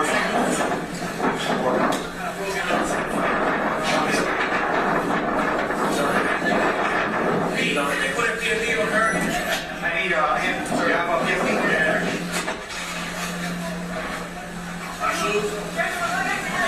Yeah. Sassy, I'll talk to you. look this way. This is documentation. She's the one with broken. She has a broken arm, right? Who has a broken arm? Is it bleeding? All right. Got it. Relax. Fall asleep on me. Let me get to the back door. All right, Mom.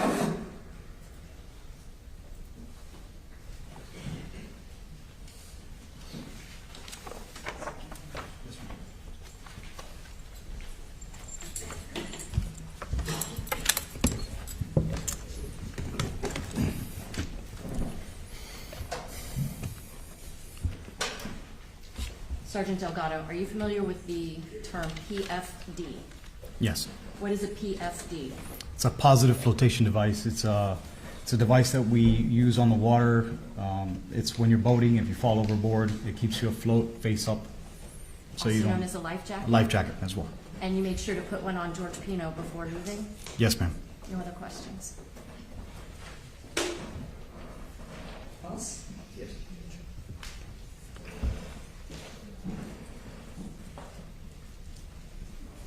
Good afternoon, Sergeant Delgado. Afternoon, sir. I'm Mark Shapiro. I represent Mr. Pino. You and I have met previously, haven't we? Deposition, I believe. That's correct, sir. Any person, any civilian that is brought onto a vessel of the Miami-Dade Police Department, now Sheriff's Office, it is the policy that a personal flotation device be put on that person. Is that right? I don't know if it's written in policy, but it's a procedure that we use to look out for the well-being of the person. What is the law in Florida as to who must wear a personal flotation device? Objection calls for legal conclusion. If you know. Sustain on instructor jury. Minors under a certain weight. Sustain, you don't answer. Oh, sorry.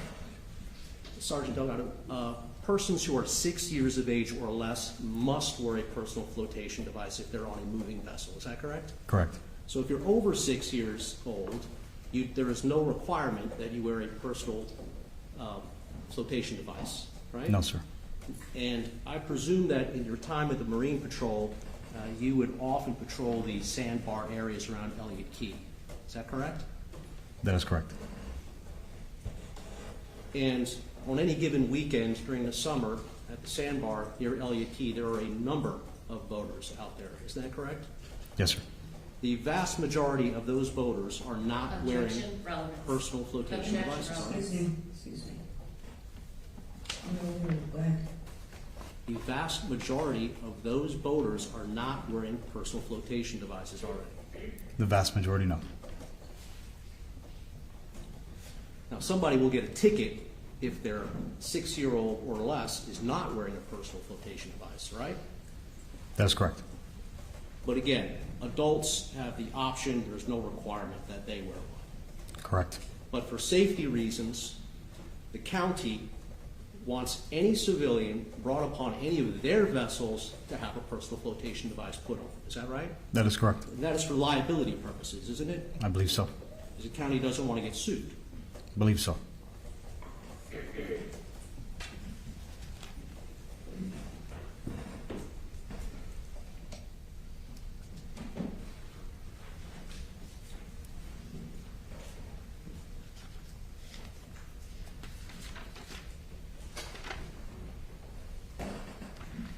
You mentioned earlier in your testimony that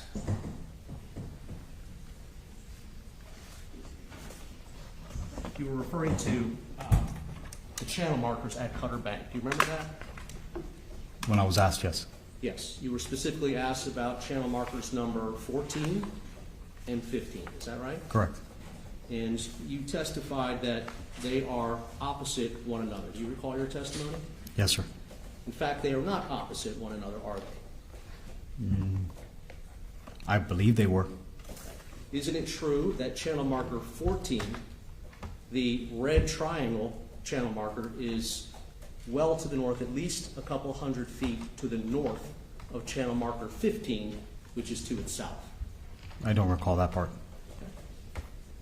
if that in fact is the case, then you would be mistaken in your earlier testimony that they are opposite one another. Is that right? If that is true, then I would be mistaken.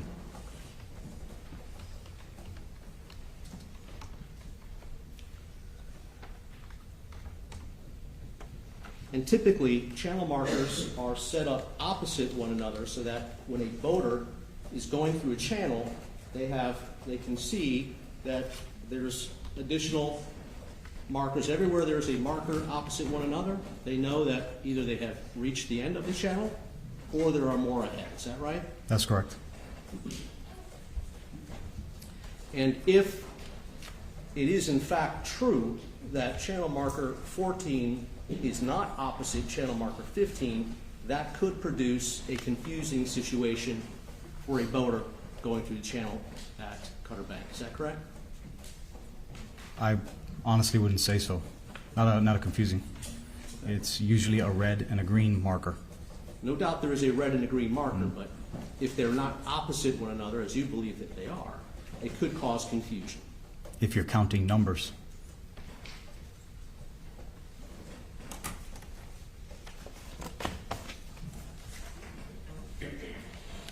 The purpose, or your main priority that afternoon, that evening, was to provide triage service for any of the passengers who were injured in the accident. Is that correct? That is correct. And you were dispatched from Black Point Marina, as you testified earlier, once you got the call that an accident had occurred. Is that right? Yes, sir. And we saw a video in State's Exhibit number 24 that you were making your way down the Cutter Bank channel in order to get to the accident. Is that right? Yes, sir. Now, the person who was driving the boat next to you, that was Robert Bruto, wasn't it? Yes, sir.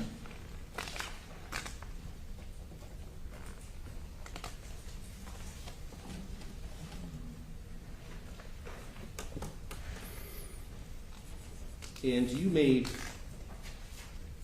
several trips, I believe, or at least more than one trip, between the accident scene and Elliott Key Harbor when you were bringing patients back and forth. Is that correct? That is correct, sir. And that was your priority that day. Is that right? Yes, sir. Rendering aid.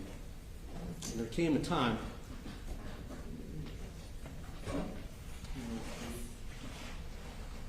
time when you actually began to perform triage on Mr. Pino. Is that right? Yes, sir. And that is because Mr. Pino himself was injured in the accident. Yes. And Ms. Adams asked you a few minutes ago if, while you were providing triage to Mr. Pino, whether you had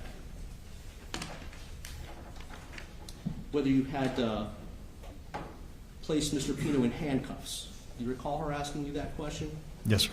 Was there any reason that Mr. Pino gave you to put handcuffs on him? No, sir. Not at that time, no. Mr. Pino was concerned about the safety of the people that had been injured, right? He appeared to be, yes. He made some inquiry about that, didn't he? Yes, sir. And he wasn't presenting any sort of danger to you, was he? No. He was also an injured passenger, wasn't he? That is correct. In fact, he was bleeding quite severely from his head, wasn't he? There was a little bit of blood. I'd like to, if you could step down. May I? Sure. And I'd like to play, yeah, over here, sir, thank you. I'd like to play the clip known as Pino 3, which is on State's Exhibit 24.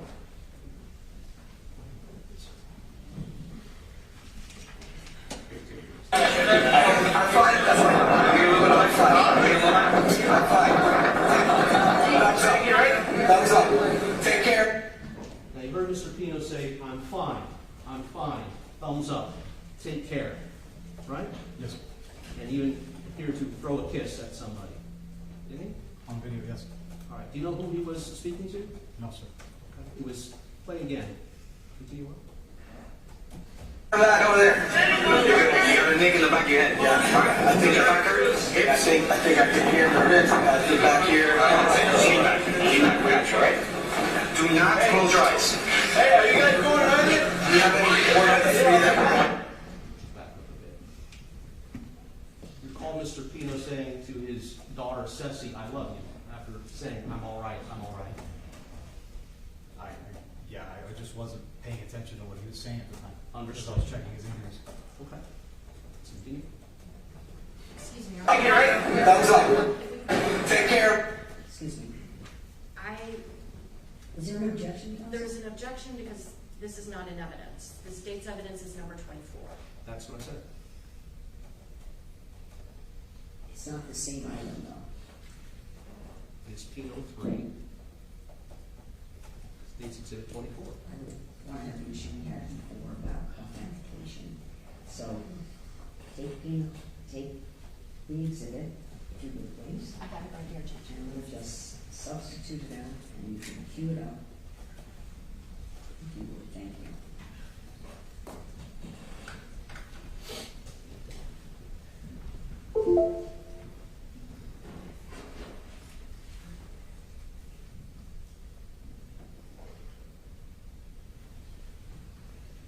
I'm fine. That's fine. I'm fine. Sergeant Delgado, I'm showing you what is actually State's Exhibit 24, which was placed into evidence. Thus far, does it appear to be any different than what you viewed just moments ago? No. You continue. Thumbs up. Thumbs up. Take care of that over there. You have a nick in the back of your head. Yeah. I think your back hurts. I think I can hear the ribs. The back here. Lean back. We got you, right? Do not close your eyes. Hey, are you guys going on it? Do you have any one of the three that were Now, you're providing a medical assessment, essentially, of Mr. Pino at this moment, aren't you? Yes, sir. And you ask Mr. Pino, or you tell Mr. Pino, do not close your eyes. Yes, sir. And why is that? Due to the head trauma, we always take into account, we don't know the severity of the impact caused to the head. The head, even if it's a small cut, can bleed a lot. But again, I don't know the severity of his impact to his head. And if there was a concussion, for example, a traumatic brain injury, then closing a person's eyes, leading to them perhaps go to sleep, could be a dangerous thing for that person, correct? Could be. Right. And that's why you told Mr. Pino not to close his eyes. Correct, to remain because that lets me know his alertness to conscious level. If he falls asleep or if he starts to wander off, I wouldn't be able to monitor his condition. In fact, you tell Mr. Pino to close, not to go to sleep at one point, don't you? Correct. I believe this is not to go to sleep, but keep your eyes open. And at this point, you can see that Mr. Pino is bleeding pretty good from his head injury. Is that right? It looks like it's starting to dry. Okay. But you see a significant amount of blood, don't you? Yes, sir.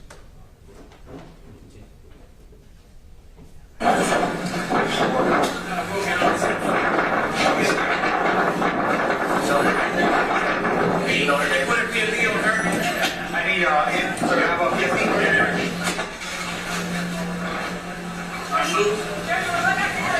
Yeah. Sassy, I'll talk to you now. I love you.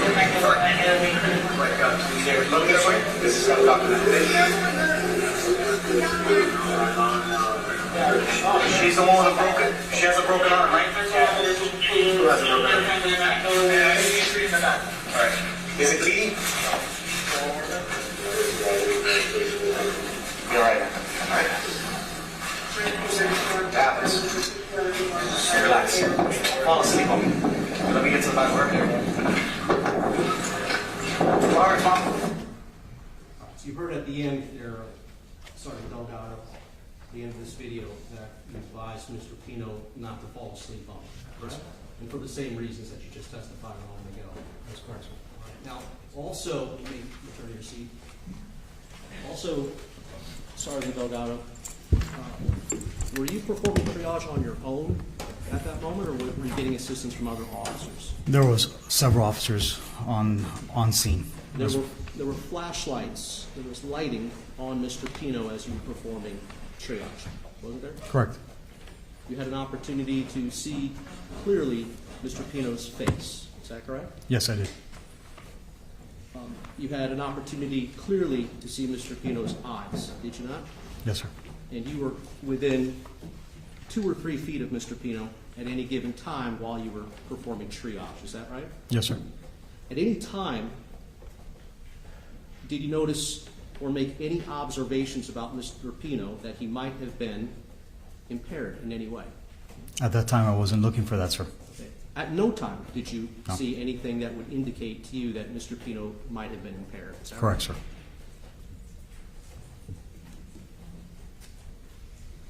Did any of the other officers who were performing triage with you on Mr. Pino tell you that they observed any indication that Mr. Pino might have been impaired? Not to my recollection, sir.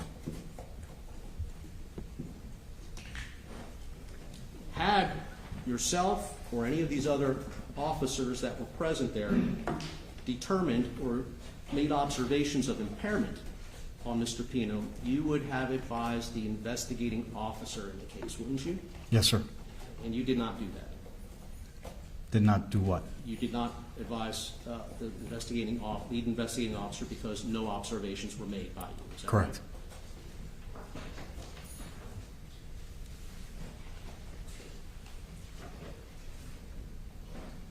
right? No?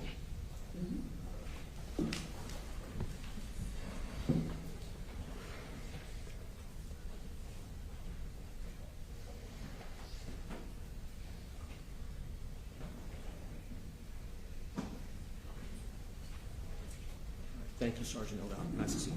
Thank you, sir. No further questions. Any redirect questions? Sergeant, even if the law doesn't require somebody to wear a life jacket, is it generally safer to do so? Absolutely, ma'am. The attorney asked if the county doesn't want people to get sued. And you said that that's part of the reason maybe why when a civilian is on your boat, you put them in a life jacket. Do you think it might also be that the county doesn't want people to die? Yes, ma'am. I'm going to ask our nice clerk to mark this, please.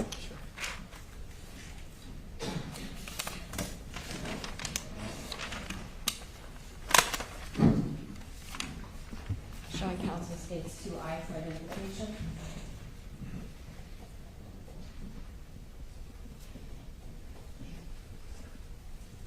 Sergeant, I'm showing you a demonstrative exhibit. It states 2I. Objection, Judge. Come sideline.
Sergeant, I'm approaching you again with states 2I for identification. Yes, ma'am. Okay, it's not a very pretty drawing, but we see It's very accurate, though. Cutter Bank, and there's a red triangle 14 that if this is due north, Yes, ma'am. and this is south, if channel 14, say, is here, and channel marker 15 in a green square is here, to your recollection, is this basically what we would see as we're going from the north to the south through Cutter Bank Channel? Yes, ma'am. And if I may, there is a navigation. I'm sorry, ma'am.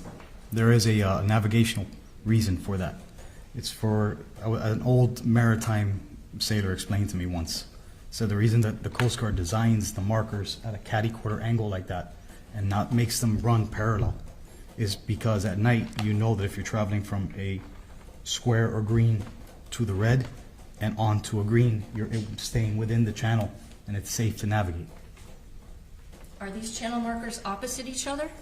They opposite each other.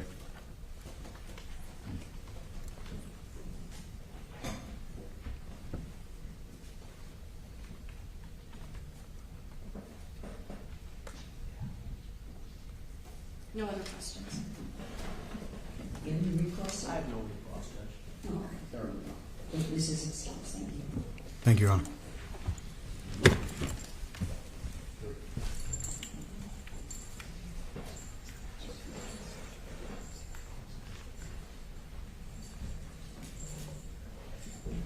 State your next witness. Yes, Judge. The state will call Detective John Dalton, please.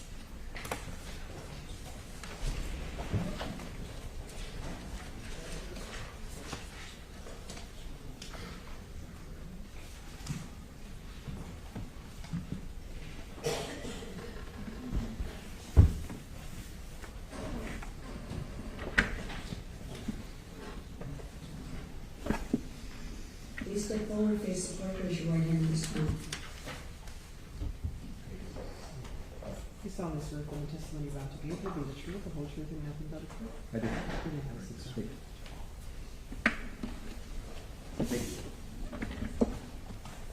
Good afternoon, Your Honor.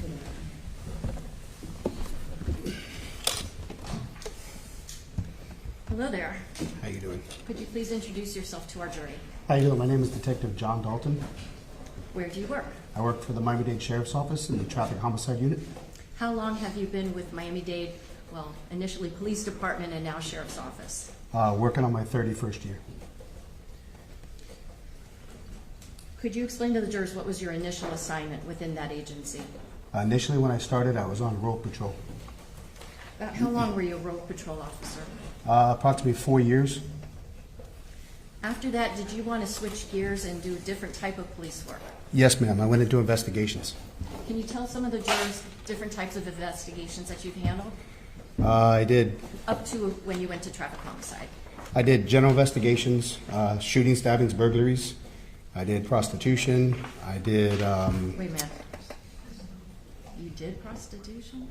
Well, I was actually a certified decoy doing the prostitution details. Okay. So I worked prostitution. I did street level narcotics. Again, shooting, stabbings, burglaries. Just general investigative work. Are you familiar with the term FTO? Yes. What is an FTO? A field training officer. What are your responsibilities if you're an FTO? You're actually an officer that works on the road that trains all the new officers that are coming out to basically get them up to speed on being an actual one-man effective officer on the street. For how long were you an FTO? Off and on, probably 4 years. I want to ask if in 2016 you wound up going to another investigative unit within your department. Yes, I did. I went to traffic homicide. How many times have you worked in the traffic homicide unit? Twice. I'm on my second round. Okay. Just out of curiosity, the first time that you were in the traffic homicide unit, and for shorthand, do you all call it the THU? Yeah, THU.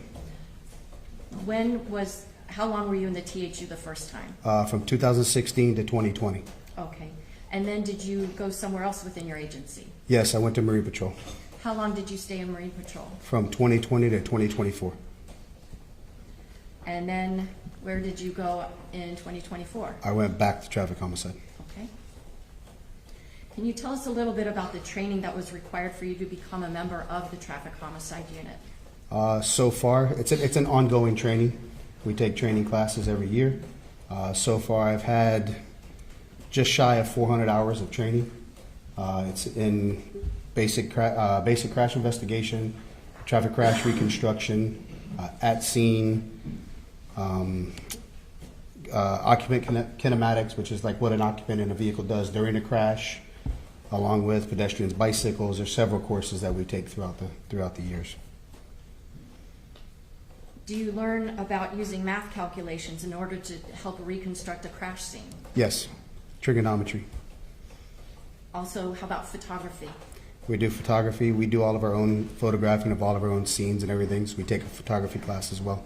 Are you familiar with the term total station? Yes. Can you explain to the jurors what is total station for measurements? You probably all have seen one and don't realize what it is. You've seen the land surveyors on the side of the road have the tripod set up with the machine. So that machine is made by a company. It's several different companies. The ones we use are Nikon, and it's an actual electronic machine that measures a specific point that you look through an oracle. You place the crosshairs on a specific point, and it actually takes an exact measurement from where that tripod is to that exact point. Would that be the orange poles that people hold up? Yes, you can either shoot a pole that another detective is holding for your exact point, or you can shoot actual solid marks that you have, like a telephone poles or curbing or anything like that, something that's not going to move. Can you tell the jurors, within the traffic homicide unit, if a fatal crash happens, how is it decided who's going to lead up that investigation? It rotates. It's on a rotation. It depends really on who's up, who has the more cases or the least amount of cases. But for the most part, it rotates. In our traffic homicide unit, the day shift where I work, we have 4 detectives and 1 supervisor, and then afternoons has 4 detectives and 1 supervisor, and we rotate amongst us. About how many cases of fatal traffic crashes have you been the lead investigator on? Probably upwards over 200. And how many fatal traffic crashes have you assisted with? Oh, over 800. In addition to investigating how a traffic crash happens, do you also have to perform a function called NOK notifications? Yes, ma'am. Can you explain what that is? NOK stands for next of kin notifications. That's where we, myself and the backup detective and usually supervisor, respond to the house of the victims, and then we notify them. It's probably one of the most difficult parts of our job. We notify the victim's family that one of their loved ones has passed away in a crash. It's generally a tragic event. It's not expected. I want to talk a little bit about your time with Marine Patrol. You were there for about how long? 4 years approximately. Why did you go into the Marine Patrol unit? So I did my 25 years with the police department, and then we have a thing called DROP, Deferred Retirement Program. So traffic homicide is a very grueling, very taxing unit. You are on call every other week, and it's on call long hours. You get called out any hour of the night. Sometimes I would leave the house, at 6, 7 o'clock in the afternoon. I wouldn't get back till the following day at 6 or 7 at night working one case. If there's leads on it where you're closely developing leads, you will just continue working through the case until you get to the end of it. So when I went into the DROP, I wanted to go to a unit where I could relax a little bit, thinking that Marine Patrol was going to be that unit. And boating has always been one of my things. And I've owned boats since I was 13 years old. I was born and raised in Miami. I've been on boats my whole life. So I wanted to go to a unit that I really enjoyed, doing the out on the water. Now, as a Marine Patrol officer, were you tasked with the responsibility of investigating a fatal vessel crash? No, we do not handle fatal. Miami-Dade Sheriff's Office does not handle fatal crashes. We only handle boat crashes that are minor in nature, less than $1,000 with no injuries. Anything with injuries or fatal is going to be with FWC. Do you think that the training and experience that you had as a traffic homicide investigator was helpful to you when you would investigate vessel crashes, even if death or serious bodily injury did not result? Yes, because as a traffic homicide investigator, you have a different dynamic of looking at crashes. You definitely have different way of looking at just even a minor crash. I think to the extent that I've gone so far as I can look at most vehicles as a damage on a vehicle and tell you exactly what happened in the crash. And it does correlate over to boats as well. Even though there's a vast difference between boats and cars, it does correlate over just because it's impact damage. And impact damage is what you normally look at. Back on September 4th of 2022, were you working as a Marine Patrol officer? Yes, I was. Did you get dispatched to a location known as Cutter Bank or Cutter Bank Channel? Yes, ma'am. Was that the first time you'd ever been there? No, ma'am. I've been through Cutter Bank several times. I mean, well over 100 times in my personal and my professional career. And is that location in Miami-Dade County? Yes, it is. Can you describe for the jurors when you arrived to that scene? What were you looking at? When I arrived, there were several law enforcement vessels, as well as I believe a Coast Guard and I believe there was a fireboat from Ocean Reef was there as well. But there's several law enforcement vessels and they're all rafted together. Rafting together means that they're all tied together. So I was one of the last ones to arrive because I was coming from Miami Beach where I was fueling up the boat. So I arrived and I actually pulled up on the end of the chain of boats that were lined up. When you're rafting together, like one boat tied to the next, do the boats just stay stationary all by themselves? No, but obviously it's water. It's fluid. It's dynamic. You know, everything moves around. So when you raft up, everything is generally still floating, moving around. Nobody's anchored because at any time you need to pull the lines and get moving, especially in this type of situation. Were you the last in the line of vessels that were rafted up together? Yes, ma'am. I was the last boat tied up to an FWC boat. Can you describe what the additional responsibilities are for a vessel operator that's the last of the line for that? So in general, when you're the last one, you're actually the one that's controlling the movement of the entire line, because if you don't control the movement, the boats can actually wrap around each other and become a problem, because you'll start getting, if they go backwards, engines will start getting into engines and it becomes a problem, or the bows start touching each other. So your job as the last boat in the sequence would be to keep kicking the engines in and out of gear to maintain that line as straight as you can and not allow the vessels to wrap or to get, to put yourself in any type of bad situation or cause damage. On that particular night, if you're the operator of that vessel, do you stay on that vessel even if there are other vessels and other people that might need help? I was captaining the vessel. You stay on that vessel because you have to maintain control of your vessel. Now, at some point while you're there, are a number of teenage girls brought over the rafted boats onto the boat that you were captaining? Yes, ma'am. Were any of the girls that came over onto your boat seriously injured? No, ma'am. They all had minor injuries. At some point, do you disconnect from all these other vessels and take these girls somewhere else? Yes, ma'am. So as a rule, a policy for the Miami-Dade Sheriff's Office, anytime we put anybody other than law enforcement on our boat, everybody gets provided with a PFD. You all know what they are. It's the personal flotation device or a life vest. The ones we provide are the Coast Guard approved orange life vest. You see them when you go on a cruise. You see them. They're sold by pack. When you buy a new boat, they're sold by a pack. Everybody that enters onto our vessel gets provided with a PFD with a wraparound strap. So all the young ladies were brought over the boat. They were all given a PFD, and they were all advised to sit down on the console's front bench, but only seats 2, and then on the floor in the front. Where did you take the girls? To Elliott Key. Okay. Did you go very fast to get there? No, ma'am. Why not? They were in a panic-stricken moment. They were asking me, please don't drive fast, please, please, please. Please just get us there safely. But they were in a more of a terrified panic state, asking me not to drive fast. And it was getting dark as well. In that kind of a situation, are you going to use GPS to get you to Elliott Key? So nightfall was coming on us. A GPS, when it's lit up bright, will blind you to what you're actually looking for. Generally, when you're going to run from one spot to another at nighttime, you're going to use markers. And you're going to use reflective signs on the markers called day markers. So you can use a GPS, but it's going to be very dim, but you don't solely rely on that. You look at your markers while you're running. You're going to be running the ICW channel all the way up.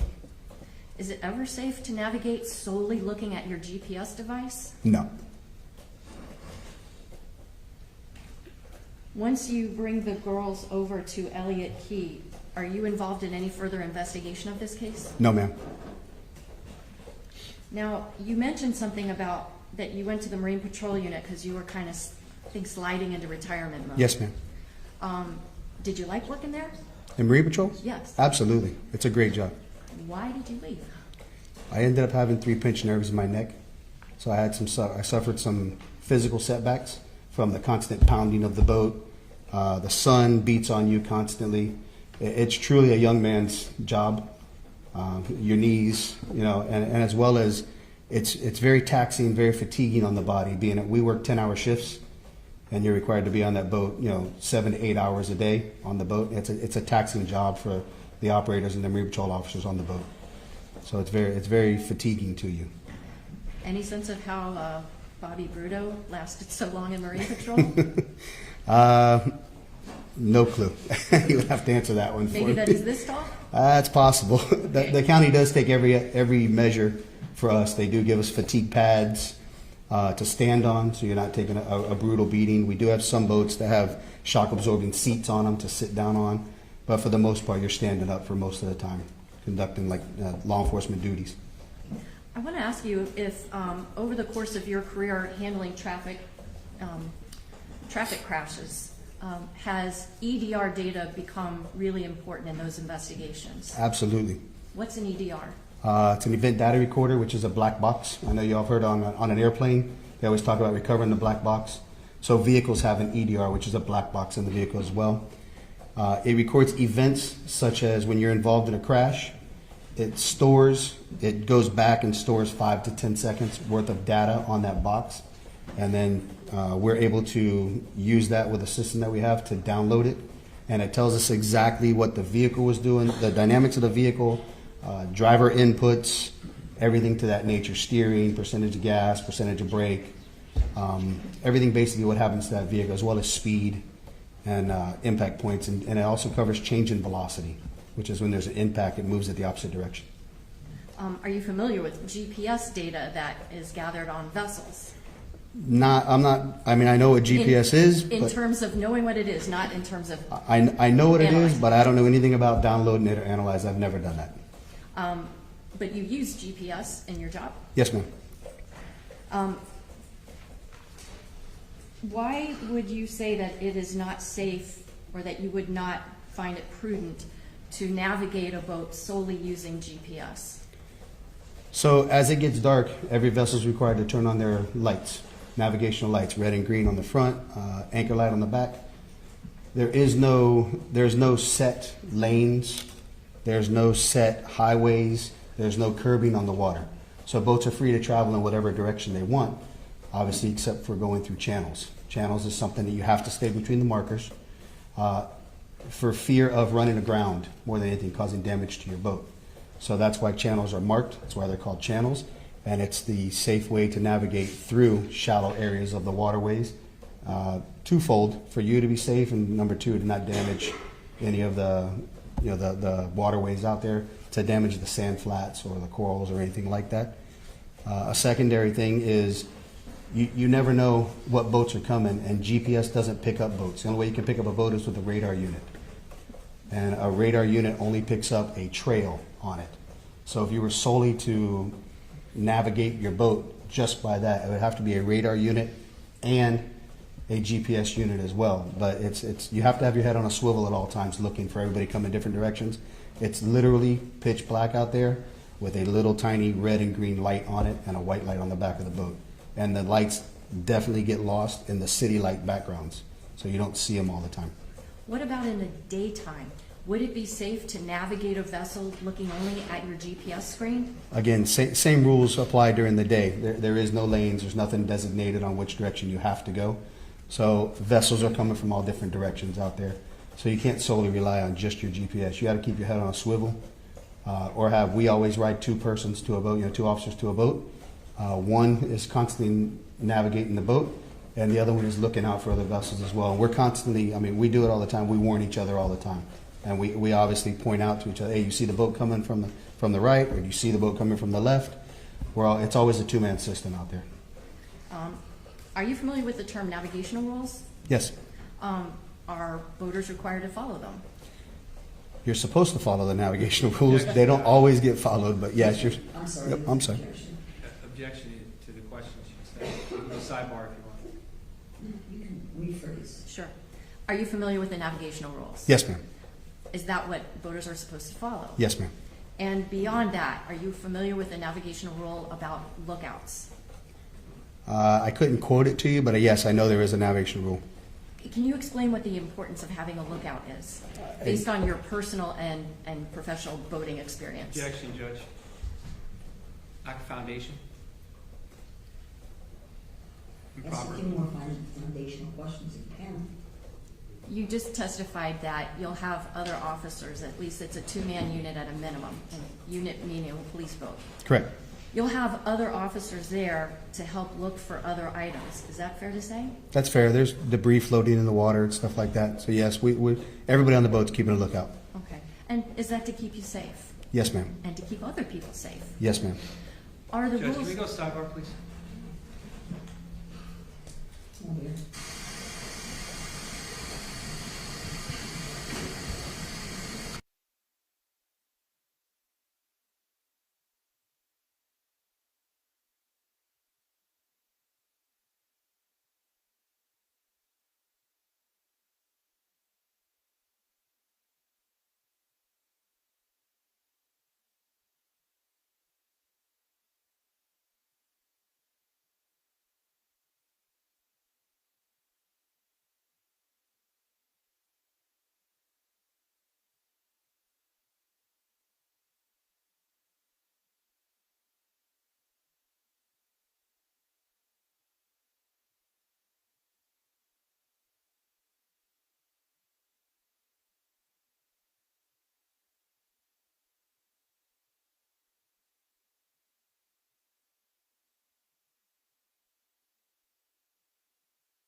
objection, that objection is overruled. You can proceed. Thank you. Just backing up, in terms of having more than one person looking at where you're going, does that put you in a safer position? Yes, ma'am. And it puts other people in a safer position? Is that Yes, what you're ma'am. trying to say? Okay. Talking about navigating through channels, and I don't mean to ask you something too personal, but how old are you? 53. And if you've been then voting since you were 13, that looks like maybe 39 years of voting experience. Correct. Let me ask you something. In those years, have you had to traverse channels in the water? Yes. Are there rules about what side of the channel you're supposed to operate your vessel on? Not that I recall. I mean, it's general, as a general rule, people treat it just like the street. Objection, Judge, again. Okay, he doesn't have to call a person to any rules. In your experience, In my experience, it's just like being on the street. Vessels going one direction would stay on the right-hand side. Vessels going the opposite direction would be on your left-hand side, passing. having had the perspective of both handling multiple traffic crashes on land and also investigating vessel crashes, albeit not fatal ones, on the waters, can you explain some of the challenges why a vessel crash could potentially be more dangerous even than a motor vehicle crash? Objection, Judge. Sustained. In your experience, do boats have brakes? No, they do not. Do they have airbags? No, they do not. Are they equipped with seat belts? No. How about a steel cage? No. Are boats made of fiberglass? Yes, ma'am. If you're ejected from a boat and you're not wearing a PFD, can you drown? Yes, ma'am. No other questions. Boss? Yes. Good afternoon, Detective. Good afternoon, sir. My name is Ed Armelino. I represent Mr. Pino. We've never met before, correct? No, sir. When you were transporting the girls, you said they were seated on the boat? Yes, sir. And they were on the floor of your boat, too? Some were on the floor, some were sitting on the center console. And was that in the front of your boat? Yes, sir. And you testified that you were familiar with the ICW, the Intercoastal Waterway? Yes, sir.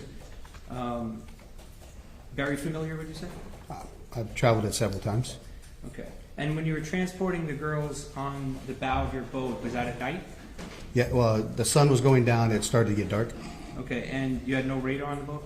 No, that vessel doesn't have radar. Do you recall how fast you were going? I didn't actually study again, I'm not looking at the GPS or anything like that. I would say no more than 40, 45, maybe at max, but I don't think I was going that fast. There was no urgency to rush to the island. None of my passengers were gravely injured at that point. Okay, and you felt in those conditions that that was a safe speed for you to travel? Yes, sir.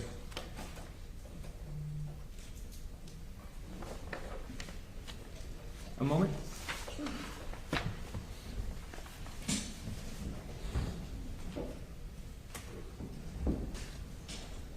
Nothing further, Judge. Thank you.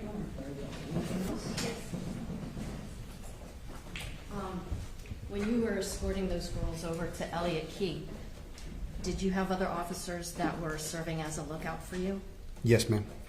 When you did that, well, let me ask you this. Did you consume any alcohol during your shift that day? No, not at all. I don't drink. I've never had an alcoholic drink in my life.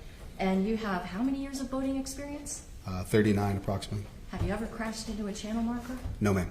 Nothing else. All right. The witness is going to be under the subpoena. The state will speak with you. Yes, ma'am. Be available, and your excuse at this time. Thank you very much. Very good. Thank you.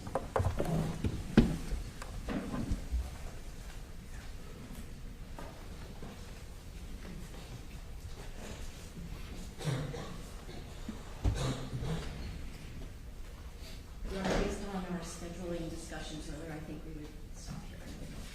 And for today in terms of our recess for the jury. All right, ladies and gentlemen, I ask you please put your notebooks back in the envelopes.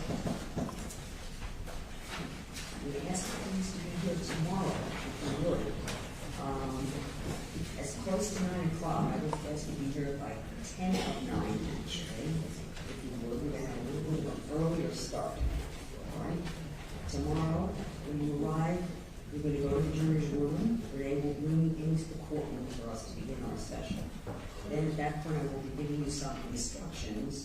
about our session tomorrow, we will be traveling, there will be a jury view of the vessel involved in this matter. And we will be transporting you, we have a bus to transport you, and we will be in the company of Renee. I will give you more instructions tomorrow to the location, but please, will come here. We will begin the session, make sure everyone is here. We will start the session. I'll give you additional instructions, and then we will go on our jury view, and then we will all return back to the courthouse, back to the courtroom, and probably get back here in time for lunch. Okay? Then we will have an afternoon session. So I wanted to give you a heads up about that. Nothing really special. I would say maybe wear more comfortable shoes. Because we'll be walking a little bit in an area. And I'll have some water for you. And I think that's there's nothing else in terms of special instructions. Okay? Well, you may want to bring an umbrella.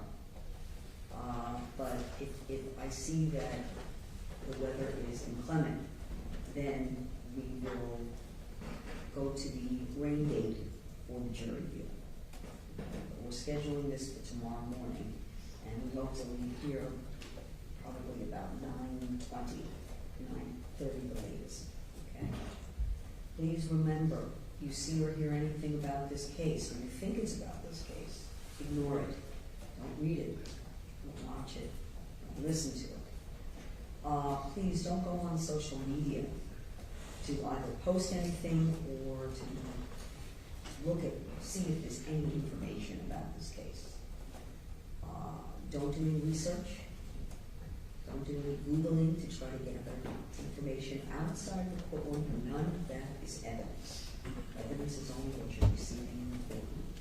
It's all you can consider with the law that I will instruct you on to ultimately make your decisions. Okay? I think I've covered everything, and we'll see you tomorrow morning. I would ask you to be here by 10 of 9. If there's any issues, you're running late, please make sure to let us know. Have a pleasant evening. Take your notebooks with you.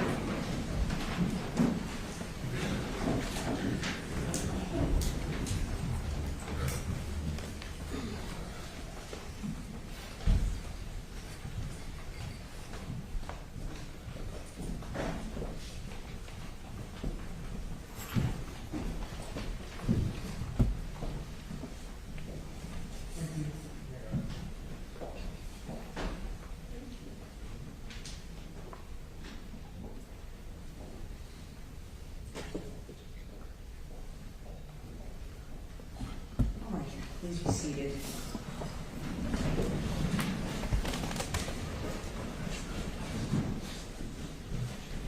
So that everything's clear tomorrow, that Mr. Pino would also, we would start session just like we've been starting session. And then if you would like me to instruct the jury at all about Mr. Pino going with us or not going with us, I will. I'll leave that to you if you think it's necessary. I'll just certainly let the jury know. Okay? Who do we have? We have an idea for the afternoon, who we might be having as witnesses. Okay.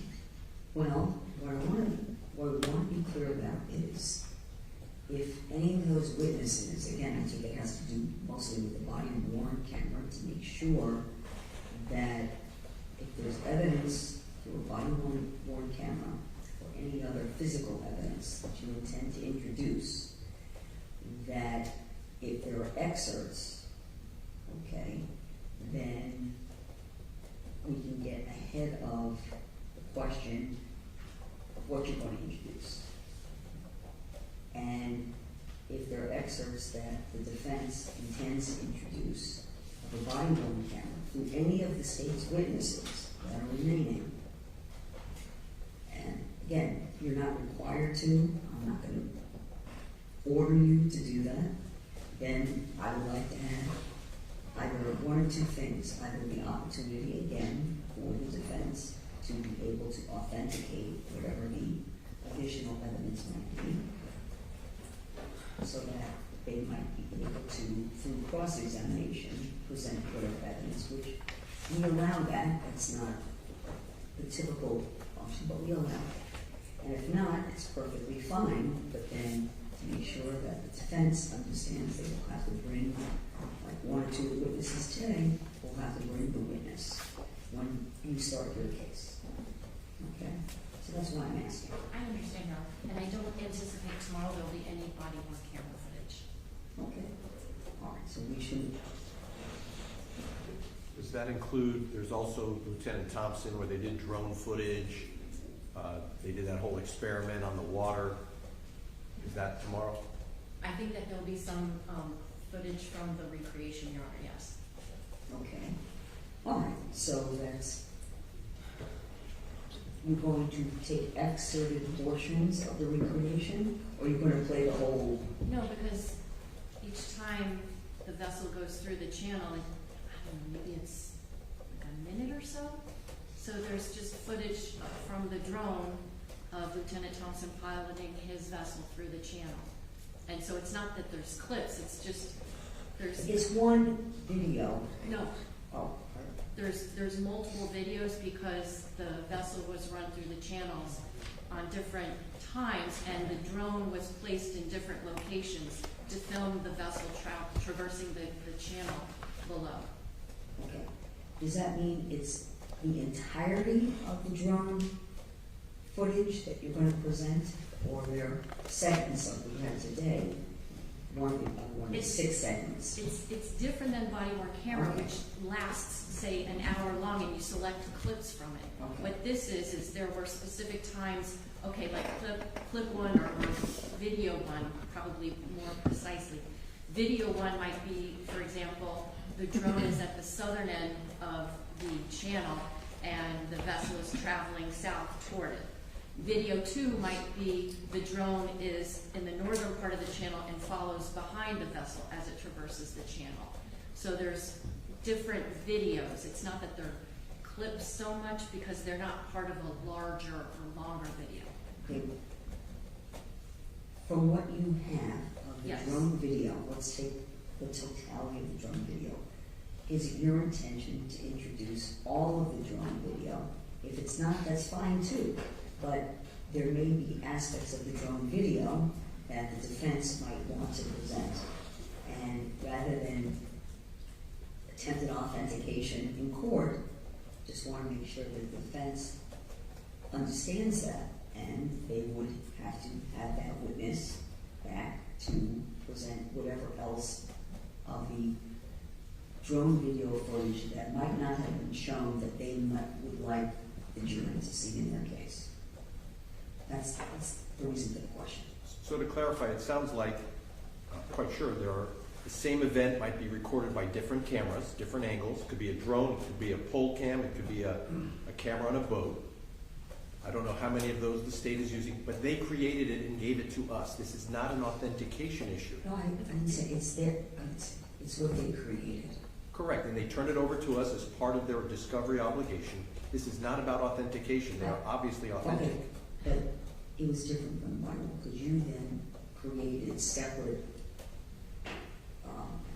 We just took a smaller portion of what they produced to us.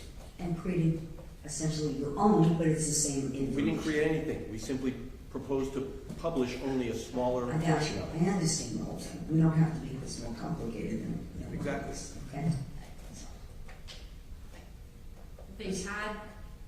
Present your evidence tomorrow. I will. Make sure you have the witnesses that you are going to be presenting or attempting to present any evidence through, subpoenaed, and ready to testify. If you cannot, through any of the witnesses, present defense evidence. Okay? I'm just perplexed why counsel thinks that just because the state turns something over in discovery, that that's the same thing as authentication from the witness. Okay, we don't need to discuss it anymore. It's clear what happened today. I think it's going to be discussed again. Well, no, it's I not. understand. It's not going to be discussed. Okay. Okay? Thank you, Judge. Okay. So, have your witnesses subpoenaed, whatever your evidence is that you wish to introduce. If it's something that is not presented during direct examination, and you would like to get it in through the witness that's testifying, you'll present that witness as your witness at the appropriate time. Is there anything else? Yes, Judge. It's 403 or 408? Well, I think I'm going to make an independent trip myself. Okay. To just get a feel, and I can email everyone as to what I see if there's any potential difficulties. So I should advise FWC that you'll be there? Yes, at some point in the next hour or so. Yeah, no, I know, just so I can give them a rough ETA. If you would. Of course. You know, So before 5:30. we're excused from that event? Yes. We have, and did, Sergeant Lopez, did he come in to see you? He did, and I provided him with the information he asked me Sergeant for. Lopez is the Miami-Dade police officer who is going to be escorting us and driving the van with the jurors and with Renee. So, but he needed his the contact person so that we get there and we don't have a locked gate. We know we're coming. And we know we're going to be there. But he's going to be in communication.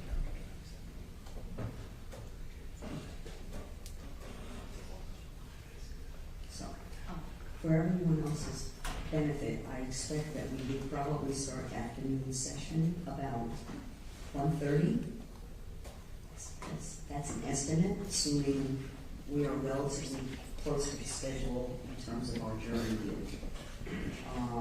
Because once we get back, I think there'll be time for the jurors to have lunch, and then we'll work through the afternoon for whatever number of hours and see where we go. Okay? All right, I think I've handled everything at least for today, and nothing else then. We will be in recess. Thank you.